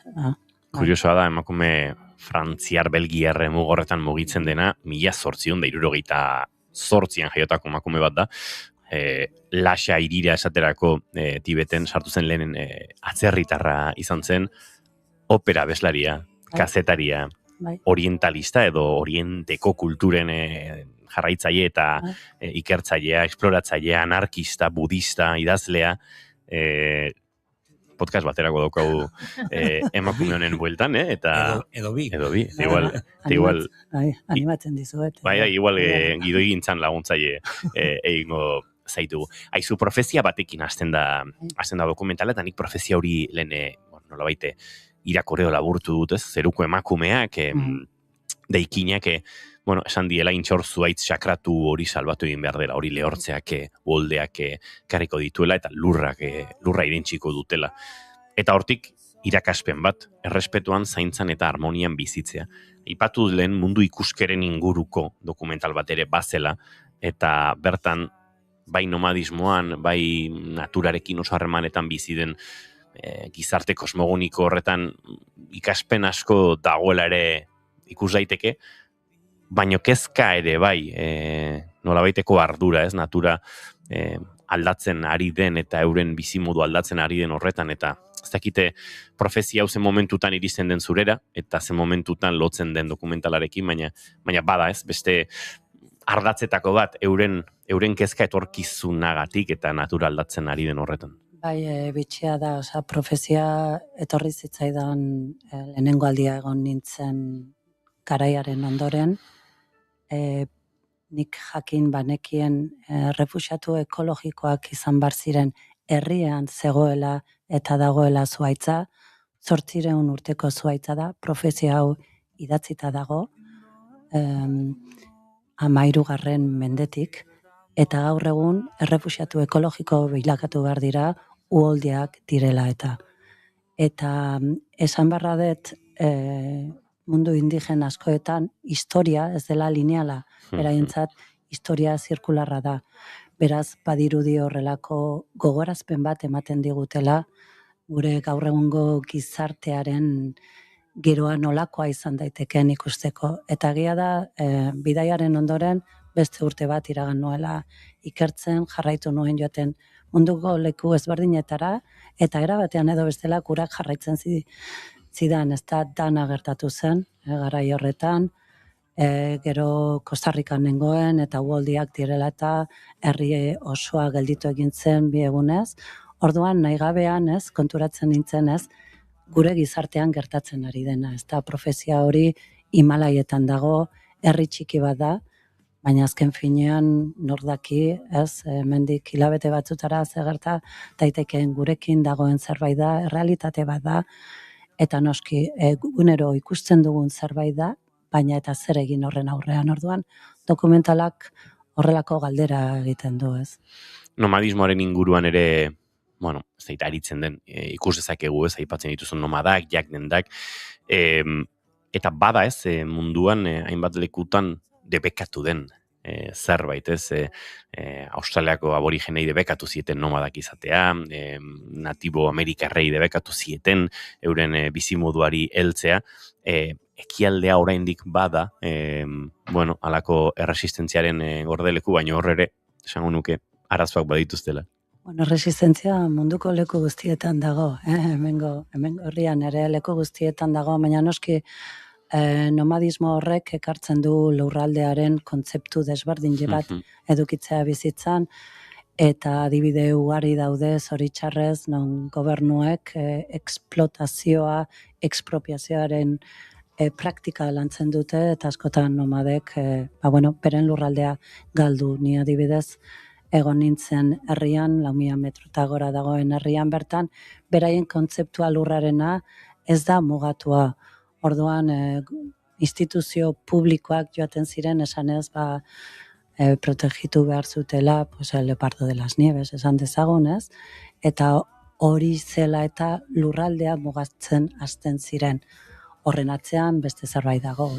Orduan, zoritxarrez, lurra marraztu egiten denean nomaden izatea galdu egiten da, eta, niretzat hori, mingarria, esango den mingarria dela, eta eraberdinean, hitz egin beharrekoa.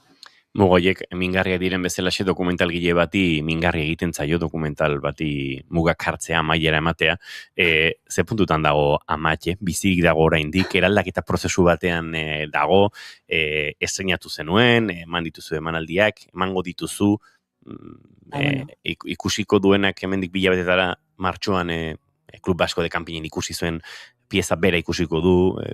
Ez ni, egia esango dut, ez da prozesuan dagoen zerbait da, eta bai udazkenean, Donostian erakusketa bat aurkeztuko dudala, proiektu bat, agian Santelbon eginen da, hemen botatzen dut konbidapena, zoi guztioi etortzeko, dokumentala ez dakit nolakoa izan handet, garai horretan, esaten den bezala, artea bizirik ere dagoenez, dokumentala bizirik dago, prozesuan dago, baina bai aurkezpena egongo dela, eta... Zein datatan markatu? 9 edo 16 izango da irekiera, eta izatez udazken osoa egongo da, hasike denbora edukiko dugu, eta zuek oso gonbidatuak egonen zarete, eta bai. Orduan. Egingo dugu buelta bertatik itziar Insausti, amatxe dokumentalaren sortzaile eta tiramendiaren ezagule naturaren maitale. Mila esker gaur gurekin berriro izateagatik, eta ez da ikizela, beste 4-5 urte igaro, beste proiekturen batekin gurean egon bitartean. Hori seguro, eta mila esker zuei guztioi horrelako gauzak egiteko bizitzan. Entzuleok Ayush Gauxan entzuten ari gara, Nepaldar abeslari pop folk abeslaria esango dugu, eta haren musikarekin egin ditugu gaurko azken minutuak aitortza hau ere, eta entzuten utziko zaituztegu maila kantu horrengo minutuetan. आशा छ सपना होस्यो बिहान बिलौला नसोचेको रातभरमा अपरिचित हौला आहा माया यति धेरै नगर्नु पर्ने रहेछ अपरिपक्व मुटु मेरो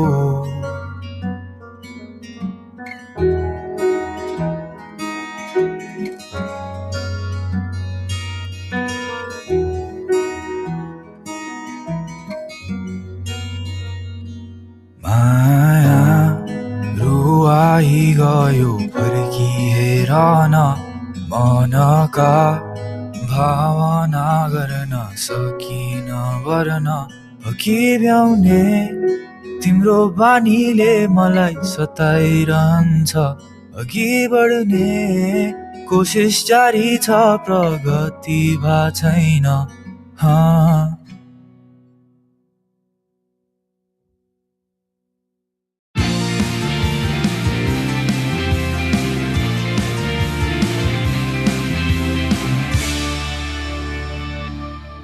Bigarrenak ez direlako beti okerragoak, bigarren kafea. Gizonezkoa zara, seme-alaba bat edo gehiago duzu eta 2021eko otsaiaren 4 ondoren jubilatu zara? Adi, zeren Europako Justizia Auzitegiaren azken epaiaren arabera, zure hileko pentsioa 35 euro igo daiteke seme-alaba bakoitzeko. Jarri harremanetan Ema abokatuak ekin. Tolosan, 611 411 868.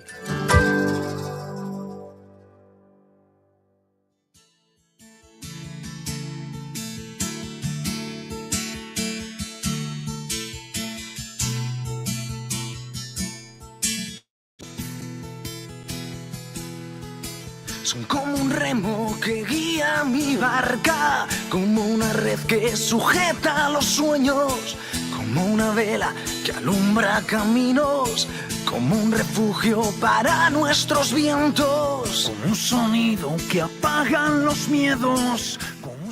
Gero eta gehiago hitz egiten da kulturaren eta inklusioaren arteko loturaz, baina batzuek jada urteak daramatzate hori praktikara eramaten. Horietako bat da Irungo ezezagunok antzerki taldea. 2017an sortu zenetik aniztasun kognitiboa duten pertsonentzako espazio artistiko propio bat eraiki dute. Eta urte hauetan, dozenaka ikuskizun taularatzeaz gain, antzerkia gizarteratzeko eta direzpenerako tresna bihurtu dute. Sabiendo hacer en cada momento, sois como abrir las puertas de una casa. Orain, gainera, aitortza berezi bat jaso dute. 2026ko Max sarietako afizionatu edo izaera sozialeko saria emango diote taldeari. Ia 2 hamarkadatan egindako ibilbideagatik. Taldearen ibilbideaz antzerkiak euren bizitzetan izan duen eraginaz eta urte hauetan guztietan sortutako komunitateaz hitz egin genezake, baina erabaki dugu hobea zela beraien ikutun bat irakurtzea. Sueños que no acaban en levantar el mundo con solo una Inigo, Goiuri eta Mai Maiteok. Ez ezagunok, Max saria. Nork esango zigun hau gertatuko zenik 2000ko hamarkadako urte haietan elkar ezagutu genuenean, Kabigorrin, Asbinenean edo beste nonbaiten topo egiten genuenean. Bidaia luze eta bizia izan da onaino iritsi artekoa. Zer kontatuko dizuet ba? Hau poz ikaragarriko unea dela ez ezagunokeko aktorentzat, mirenentzat eta niretzat. Baina aldi berean, unkidura sakoneko unea ere bada, gure lankide eta lagun Maite Ana Perezek hau zenbat gozatuko lukeen pentsatzean. Gure oroimenean eta bihotzean beti presente dago. Saria jasotzean, hori izango da burura etorriko zaigun lehen gauza. Los sueños son una agenda llena de momentos, una mochila repleta de acordes, con muchas notas y pocos silencios. Sois mis motivos para daros la... Meridaragoaz sagarra jasotzera. Ez gehiago eta ez gutxiago, 2026ko Max antzerki amator saria ez ezagunokentzat. Antzerkia, bizitzaren metafora gisa, agertokian nahikoa zabala eta anitza dela erakusten diguna. Denok sar gaitezen eta inor kanpoan gera ez dadin. Bihotz-bihotzez, eskerrik asko bidean zehar lagundu eta babestu gaituzen pertsona guztiei. Besarka handi bat, Luisma Moreno, ez ezagunok, antzerki elkartea. Hablar sin decir nada. Sueños que no acaban en levantar el mundo con solo una palabra. Eskerrak eman behar dizkiogu Luisma Morenori gutun hau helarazteagatik. Ze egin nahi genion tartetxo bat, ez ezagunoken sari honi. Eskaini nahi genizkien, gure txaloak, ze aizu, Max sari bat zerbait potoloa da, eta beraiek egiten dutena eta 20 urte hauetan egin dutena, are potologoa, beraz, txaloak gutunaren bidez, hau da marka, beraiek irabazi dute eta gutuna beraiek guk beraiei bidali beharrean, ezta? Bai, horrelakoak dira ez ezagunok, eta Ana Perez aipatu behar da, bai ala bai, Miren Etxeberria, Luisma Moreno, hirukote magiko honek sortu zuen taldea, eta taldea, zelako taldea ze profesionaltasunarekin egiten dute lan guztik eta proiektu guztik, exactikamente diversa berezken antzeslana, ez dakit, obra puska bat da, eta ikusteko modukoa, eta Maxaria hipermerezita, beraz zorionak. Kontatu beharko dugu agian entzuleren bat dago, ez dakiena zer den Max saria. Esan behar dugu, estatuko arte eszenikoetan izen handiena duten sariak direla, eta autore eta argitaratzaileen elkarte nagusiak esgaek urtero banatzen dituela, eta ez dela batere erresa iristea Maxen finalera geratzen direla konpainia eta ikuskizun ugari bidetik, beraz, zoriontzeko modukoa dela, bereziki gaurkoan ez ezagunoki egin geniolako aitortza, baina urtero egoten dira hor euskal konpainiak eta euskal ordezkaritza sari hauetan edo leian behintzat ea nori iritsiko finalera, eta horrek ere merezi duela guk behintzat tarte bat eskaintzea, aurten horixe ez, ziurtatuta du ez ezagunokek bere lekua, eta orduan ordezkaritza egongo da, eta gero baita ere aipatu behar dugu, eta aprobetxatu nahi dute aipatzeko, ibilbide luzeko Jesus Zimarro ekoizle ermuarrari, ohorezko Max saria emango diotela, eta hori ere aipatzeko modukoa dela, ze benetan, sari oso garrantzitsuak dira, eta ez da bat ere erraxa iristea onaino. Alaxe da, bakarrik nominatua izatea, izaten da izugarrizko premioa, ez? Eta horrelako ohorezko edo aipamen berezi hauek, horrek esan nahi du atzean dagoena ez da gauza txikia, ez? Beraz bazorionak ez zaunoak, Zimarro, eta euskal nominatu guztia. Claro, badaudela, ekainaren batean Meridan gutunean aipatzen zeuden, ez? Meridara bidean daudela ez ezagunekoek, baina Meridako erromatar antzokian izango direla Max sarien ekitaldia, ekainaren batean, eta egongo direla euskaldun gehiago, egongo dira bi bizkaitar, bat Zornotzako Anita Maravillas eta Portal 71, 3 ataletan saria jasotzeko hautagai da, eta bestea Durangoko Ganso Antzia kale antzerki atalean, eta baita ere egongo direla Nafarrak Las Nenas Teatre, errebelazio ikuskizun onerako finalistak dira, eta orduan, hortxe dauzkagu txotxongioak, hortxe dago klauna, eta hortxe dago, agian pixka bat andergarrauna dagoa den zerbait, eta hori edukiko dugu. Eta inkluso aipagarria dira, nominatuak, ez? Porque, claro, filtro bat pasatzen da, lau hauek izan dira azkenean aipatuak, baino batzuk gelditu dira bidean esan dezakegula, eta horiek bai, ez dakit, baino obra puskak, ez dakit, obra oso interesgarriak, izugarrizko lana esango nukela euskal eszena osasuna, bizi-bizia dago momentu hauetan. Aipatuko dizuet datua, ze asko esan dugu, baina, datua aipatuko. Lehenengo onartzen dira 512 ikuskizun. 512 ikuskizunetatik, lehenengo galbaia pasatu ondoren, gelditzen dira 174. Pentsa, 512tik 174era, ze saltoa dagoen. Eta gero, 174 horietatik, ateatzen dira, 34 hautagai, lehiatuko direnak, 22 kategoriatan banatuta. Beraz, hortxe, agian, zenbakiak esatera ez dago gaizki, ze horrela irudikatzen dugu, esaten dugunean asko, eta esaten dugunean prozesu zaila, eta horrea dela baita ere izendapena jasotzea, hortxe eduki dezazuen. Hemendik besarkada estu bat eta besarkada handi bat, asteko nominatu guzti esan da bezala eta bideo horretan aritu zareten euskal formakuntza guztiei, baina berezeki ez ezagunokeko lagunei eta tira Luis Mamoren hori gutun hori helarazteagatik eta gurekin gogoratu izanagatik, naiz eta esan da bezala, guk ere gogoratu behar genuen eta gogoratu garen noski euren garaipentxo honekin. Motxila 21 proiektuarekin egingo ditugu rengo minututxoa egingo dugu eta Iruñera jo behar dugu. Elena Bengoetxearekin egongo garelako Petrus proiektuaren inguruan aritzeko. Nahi ditugu bermatu, lurrik arabada torona. Amalurrak gizakiak, errespetuan bizitzeko tokiak. Amalurrak gizakiak, errespetuan bizitzeko tokiak. Laurke plazarinez, zizirria gazira. Laurke plazarinez, zizirria gazira. La la la la la, gazira.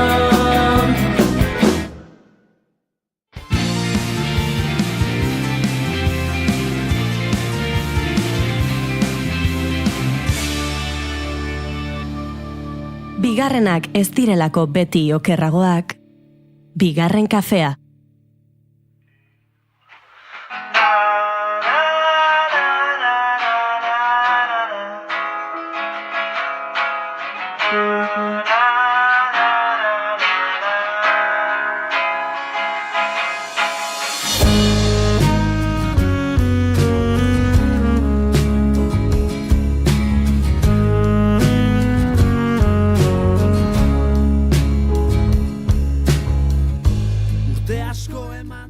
Azken urteotan, gero eta gehiago ari gara, memoria historikoari eta iraganeko zauriei buruz hitz egiten. Baina askotan, historia handien atzean, pertsona txikien historiak geratzen dira ezkutuan. Zinemak ordea, badu ahalmena isilarazitako ahots horiek berriro ere erdigunera ekartzeko, eta iraganari begirada pertsonal eta hurbil bat eskaintzeko. Hildo horretan kokatzen da gaur hizpide dugun Petrus filma. Memoria, identitatea eta iraganarekin dugun lotura lantzen dituen lana. Ikusleari galderak eta hausnarketak proposatzen dizkiona.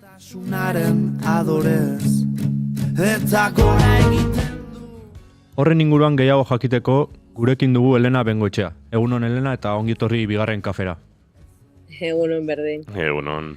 Elena, bigarren kafean badauzkagu bi galdera ofizial gure gonbidatu guztiei egiten dizkiegunak, eta normalean egiten ditugu bi galderak eta gonbidatuak aukeratzen du bietako zein erantzun. Beraz, nik biak esango ditut eta zuk aukeratu bietako zein nahiago duzun. Lehenengoa da, claro, hau zuri egitea, nahiko kuriosoa da, ze lehenengo galdera guztiei egiten diguna da, orain etorriko balitz zinema zuzendari bat zuregana eta esango balizu zure bizitzari buruzko pelikula egingo duela, baina ezin duela, jaiotzatik orain artekoa konta dezakela soilik, zure bizitzako etapa zehatz bat, galdera da ea ze etapa aukeratuko zenuken. Hori da galderetako bat. Eta bigarrena da nola gustatuko litzaizuken izatea edo nola irudikatzen duzun zure funerala. Pues igual bigarrena. Ados. Eta segidan erantzun behar, ez? Bai, hori da, bota. Ados. Begira,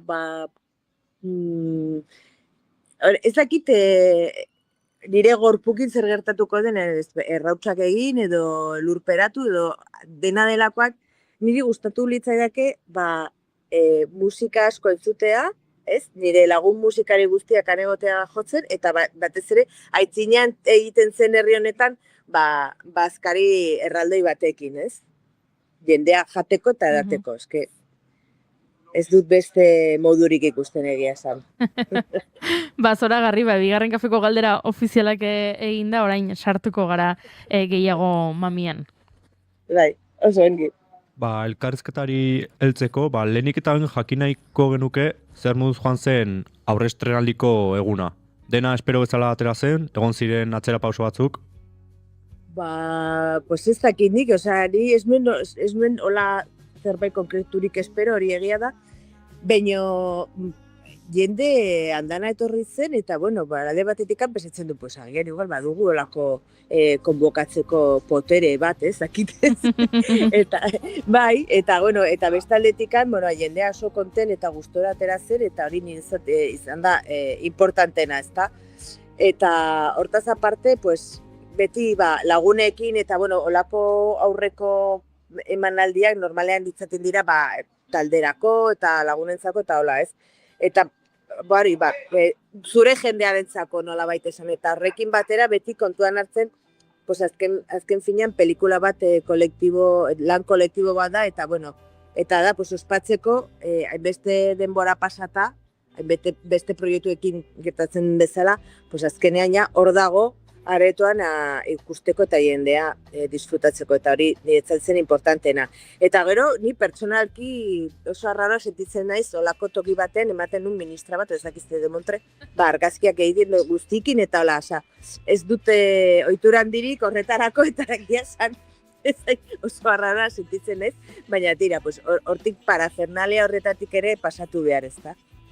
Entzuleak kokatzeko, egun hori bi zatitan banatu zela esan dezakegu, goizeko atalean gehiago zentrauta prentsaren aurrean hitz egin, prentsaurreko bat eman, eta arratsaldean Baionan, lehenik eta bain zazpiterritan fotokola filmeko lantalde osoarekin, eta gero 8etan aurre estreinaldi hori ez, Golen Baiona aretoan. Hori da, horrela egin genuen, pentsatu genuen, importantea dela, bakizu ez, zure kazetari ez zaudete, eta, askotan, zerbait eta hitz egiteko jakin behar duzu, ez, orduan, pelikula ikusi behar da horretikan, horren arabera, zure iritzia eramateko, ez, ona edo txarra, kritika ona edo kritika txarra, asuntoa da ikustea, ez, eta horregatik egiten dira horrelako paseak, eta, aprobetxatu egun berean, nola,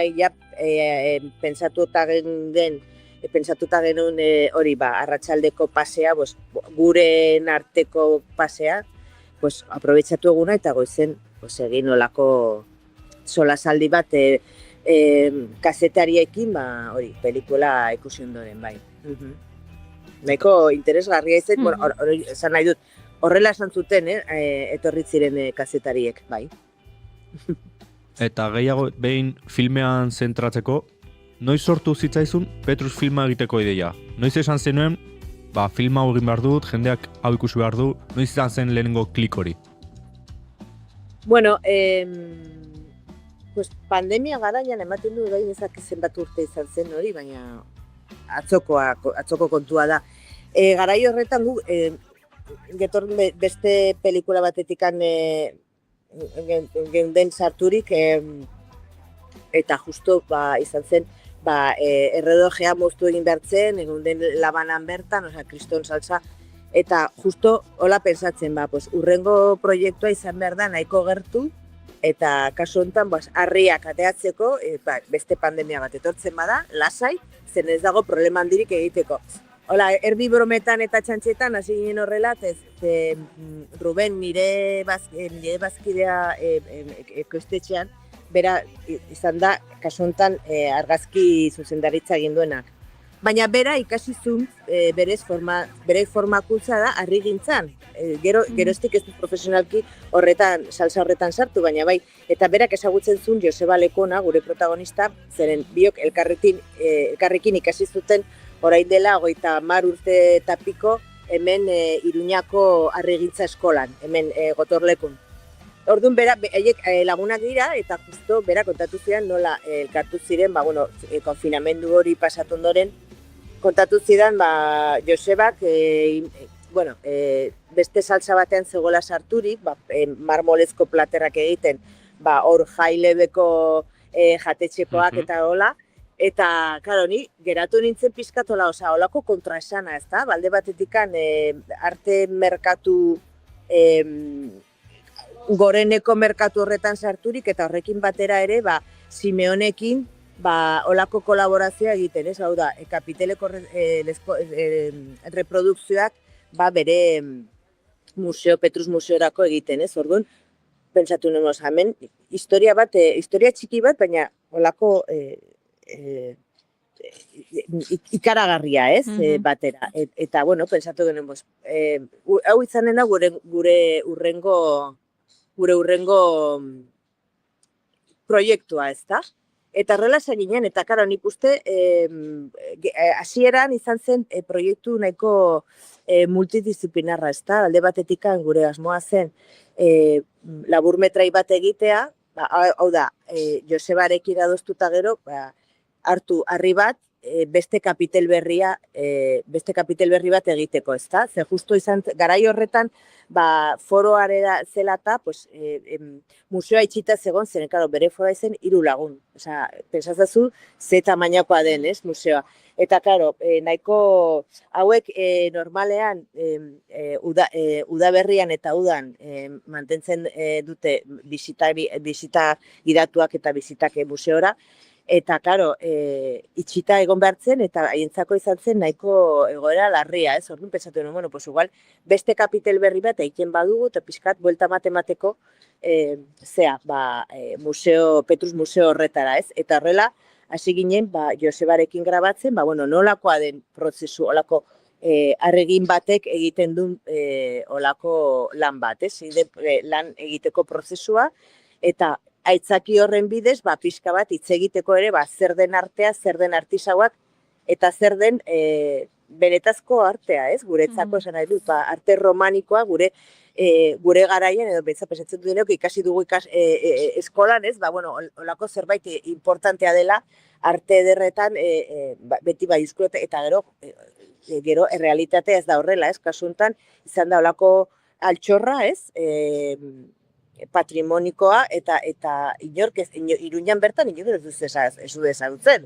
Ordu, karo, hortik aurrera pentsatu genuen, laburmetrai hori izanen da, bakarrik grabatutako herrietan ikusteko.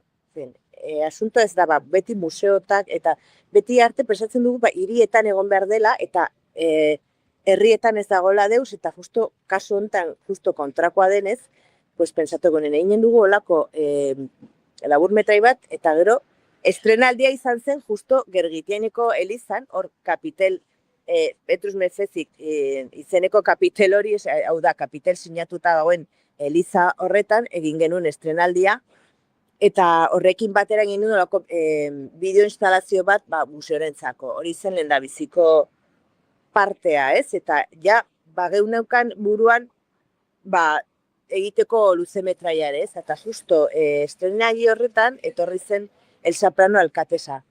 Eta berak geratu zer lilaturik, eta ni berarekin ere zeren konturatu nintzen olako pertsonai bat, pelikula gertu bat zela, ez? Bera da, ziurazki errealistarena, gezurra dirudi, bere indarrekin eta hola, baina hola da, zeren berak izanen da egunero administrazioekin topoa egiten eta horrelako borroka beti batez ere bailaran izagandoako bailara ez desagertzeko, ez? Eta beranentzak izanen da erronka, bere bizitzako erronka nolabait esateko. Eta nola olako herriak ere desagertzen ari dinen bitartean mantentzen edo mantentzen dinen herrietan ere kriston biziak daude, ez? Orduan, kontraesana hori ere atera nahi genuen, eta, elementu guzti horiekin egin genuen luzemetraia, bai. Hor aipatu duzu ez, herri txiki edo herri ustu horien egoera edo islatzeko, erreflexio bat bilatu nahi izan duzuela ikuslarengan, ez? Hausnarketa bat egiteko. Bai, batez ere, kasu honetan, izagandoko errealitatea ezagutzea, eta, nik uste horrelako errealitatea, bai Euskal Herrian eta estatu mailan eta duzintokitan horrelako egoera txarrak badaude, ez? Eta arazoak atzekoak, eta, klaro, irtenbideak, edo, azalan behintzat interbiderik gabeko egoerak, ez dakit. Eta, bai, batez ere, erakusteko, ez? Askotan ez dugu horretan, entzuten da horto nonbait, nola desagertzen ari herriak, eta baina gero, batzutan guk badugu gure buruan, gure herrietan nola bizi den olako irudi batzutan distorsionaturik, ez? Eta nik uste oso kasu gutxitan ikusten dela kulturaldetikan, ez? Zer erakartzen duten horrelako bailarak edo horrelako herriek, ez? Eta hori niretzat zen oso importantea beti pensatzen irudi hori ezin dugula idealizatu gehiago, ez? Zeren badaude arazo eta arazo sakonak, ez da? Eta nik uste hori ere, irtenbide bat eman behar dugu. Gure kasuan guk kultur arloan gaude eta, bueno, zinema gintzan eta guretzat izaren da gure aportazio txiki horrela izango litzateke, ez? Bueno, kultura arlotan edo altxor horretan ere, pixka bat zabaltzea, ez? Orduan, hori zen gure intentzioak. Hortik geroztik, ez dakit, guk ez dugula olako arazo sozioekonomiko sarturik, edo askoz gutxiago konpondo, ez da? Baina nik uste hori interesgarria dela, eta nik askotan faltan botatzen du horrelako harremanak, ez? Edo olako komuneko lanak. Eta baita ere, bestaldetikan ere, askotan, bakizu, ez? Hemen nola esaten den herri txiki infernu handia, ez? Eta nik uste, haiek ere, alkatesak, ditzen dugu, alkatelsak. Alkatelsak ere berak esaten du, beraldetikan, bera, errekonozitzen du, askotan, olako herri txikietan gero eta txikiagoa da, gero eta zailagoa da, kanpotik etortzea eta hor sartzea, ez? Orduan hori ere, hor dago ere, hitz egiteko eta, batez ere, maman komunean jartzeko idei bat, ez? Bakizut, zuk joten bazara, zure herria baldin bada betidanik, herrikoa izanen zara naiz eta herrian ez bizi. Baina joten bazara olako herri batera bizitzera, beti izango zara forastero betidanik. Orduan, hori ere, nik uste hori ere aldatu behar dela, ez? Olako ikuspuntua eta, batez ere, hurbiltzeko edo olako bizitzeko, ez? Haiek badute beste denbora beste modu batean onartzen dute, hango lanak nahiko estazionalak dira ere, ez dakit nola esan. Eta olako bizitza ez kalitatezko bizitza da, ez? Eta orduan, nik uste oso interesgarria dela, eta alde batetikan eta bestaldetikan, olako herriak eta olako bailarak ez hiltzeko, ez? Zeren hilzorian daude, tamalez toki batzutan, ez da? Eta hori, igual izanen da, historia txarrena, ez? Niretzat, bai. Aipatu dituzu protagonistak eta lan honen pixu asko beraiengan dago, ezta? Eta ikusten da Petrusen, topatu dituzula 3 pertsona oso karismatiko, zenekien grabatzen hasi zinenean karisma hori izango zutela? Ez nik uste, argiena igual izango litzateke Elsarena, ez ni ezagutu nuen momentuan, ikusi nuen eta pentsatu nuen olako indarrak, ez? Eta olako pertsonaia inbeste dute alkatesa eta bere itxura dena, ez nola hitz egiten dut, eta gero pentsatu nuen, ostras, olako pertsonaiak hemen gertu dugu eta ez genuen ezagutzen, eta justo egun horretan, nik ezagutzen nuen egunean, bera kontatu zidan, begira, guk ere udaletxetikan eta tente dauden herri horietatikan ere oraindik mantentzen dugu bai gure patrimonio kulturala eta guzti hori. Begira, eta datorren ekainan egin dugu ezkontza bat eta arte romaniko inguruan eta ezkontza mediebala eginen dugu eta gainera bigizonen artean eta horrekin geratu nintzen aluzinaturik, pentsatu nuen, etorri behar gara, hori grabatzea, ez dakit gero zer egingo dugun horrekin, eta horrela ginen ez, orduan kasu horretan, hasieratikan oso garbi ikusitzen, emakume hau, eta gainera bera nola kontatzen du ez, eta atzo, aurkezpena bera kontatuzun, eskerrik asko pelikula hau egiteagatik zeren azkenean lortu dut pelikula baten ateratzea, zeren bere nahia zen txikitatikan aktoresa edo abeslaria izatea, ez? Eta artista izatea, eta azkenean alkatesa izan da, ez? Orduan, hori zen igual kasu argiena, ez? Eta gero, Joseba Lekuona eta Simeonekin kostatu zidain, hori ikustea edo batez ere Simeonekin, ziren Simeon da tipo bat oso estudiosoa eta ulertzen, orduan, karo, berarekin Hurbiltasun hasieratik zegoen, hori ez zen arazoa, baina berari olako bere iritzi personala, hortik ateratzea zailagoa izan da. Baina azkenean pixkat lortu batez ere kontatzeko berak zer zen bere nahi eta zergatik pentsatu zuen horrelako museo txiki bat sortzea, ez? Hori kostatu zen, baina lortu genuen. Eta Josebarekin, karo, kasu honetan gu kriston abantaila geneukan zeren argazki zuzendaritza bere laguna da, eta badugu olako hurbiltasun hasieratikan ezaguna ginen orduan alde horretan ez den oso zaila berarekin egitea lana, eta baita ere olako irudia lortzea, zeren karo, Rubenek oso ondi zekien zer irudia ari zer, eta nola harrapatu harrien irudia eta hori ez, eta hurbiltasun hori ez. Batzutan ematen du hor, zaudela, ikutzeko harriak ez. Eta bere kasuan gero konturatu nintzen, grabaketak egiten eta hola, konturatu nintzen nahiko Josebaren abantaila zela hori ez, nahiko lasai eta tranquil zegoela kamaren aurrean gauza kontatzen zeren bera, bere, ofizioz zaletua da kristona, ez? Gustatzen zaio kriston bere lana, oso pasionekin egiten du, eta batez ere gero hitz egiteko, ez du bat ere problemik bere lanari buruz hitz egitea, ez? Orduan, guretzat dena zen abantailak, hiru pertsonaiekin, ez?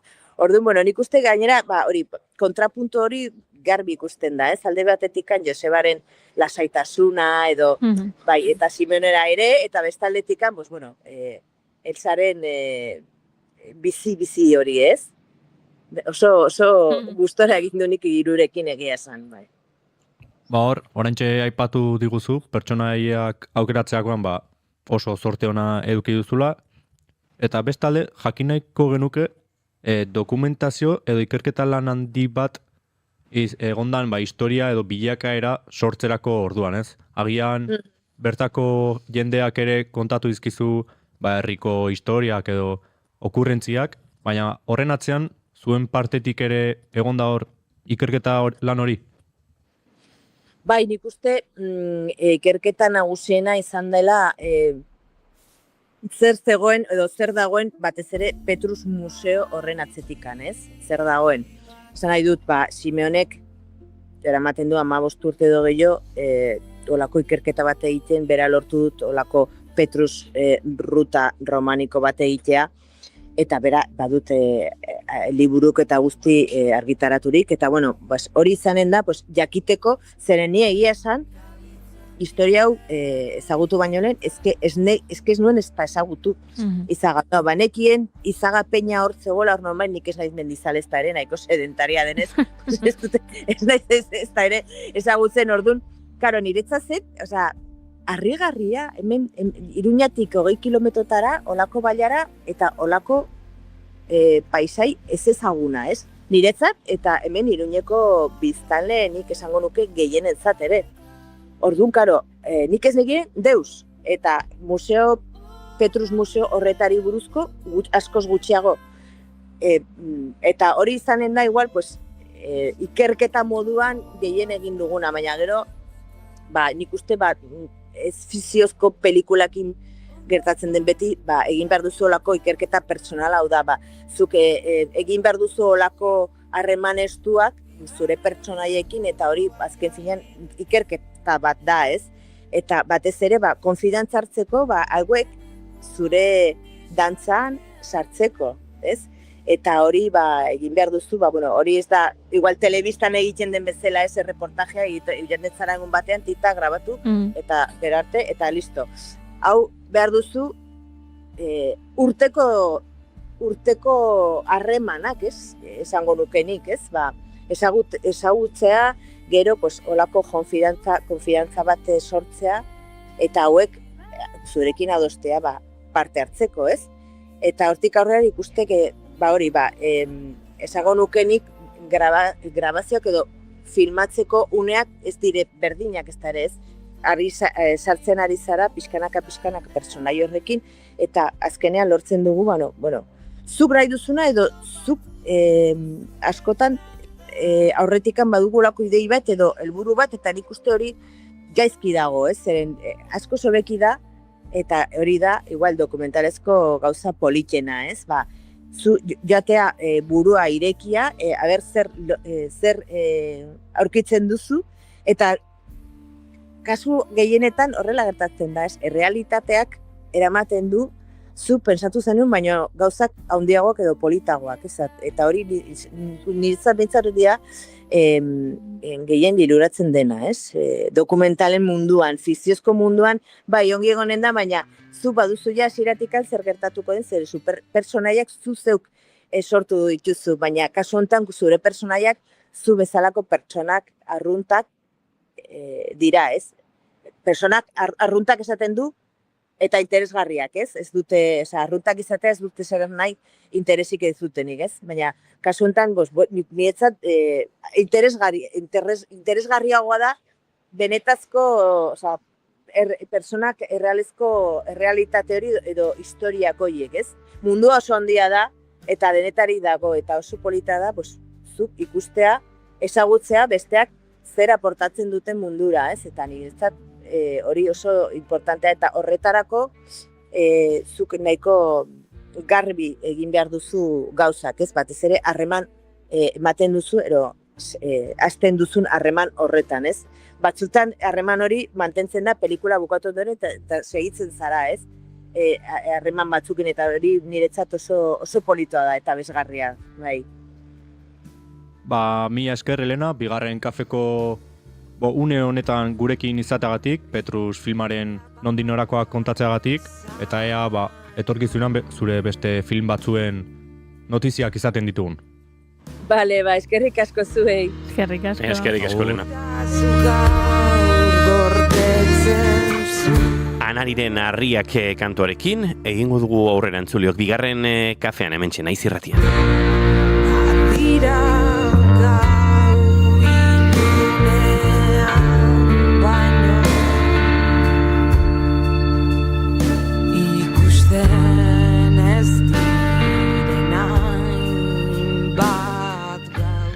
Baina entzuleok aurrera egiteko asti gehiagirik ere ez daukagu minututxo bat eguerdiko amabietarako eta gure esateko beharra Mai Gorostiaga Pozo, plazer bat izan da. Plazer bat, beti bezala. Datorren aster arte.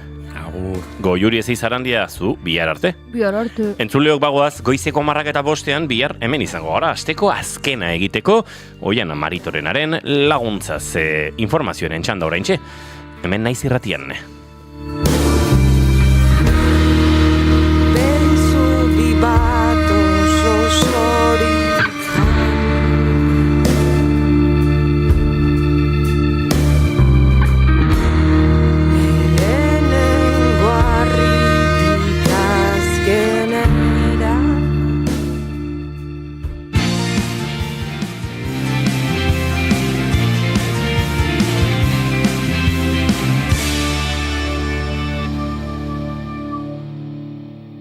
Bigarrenak ez direlako beti okerragoak, bigarren kafea.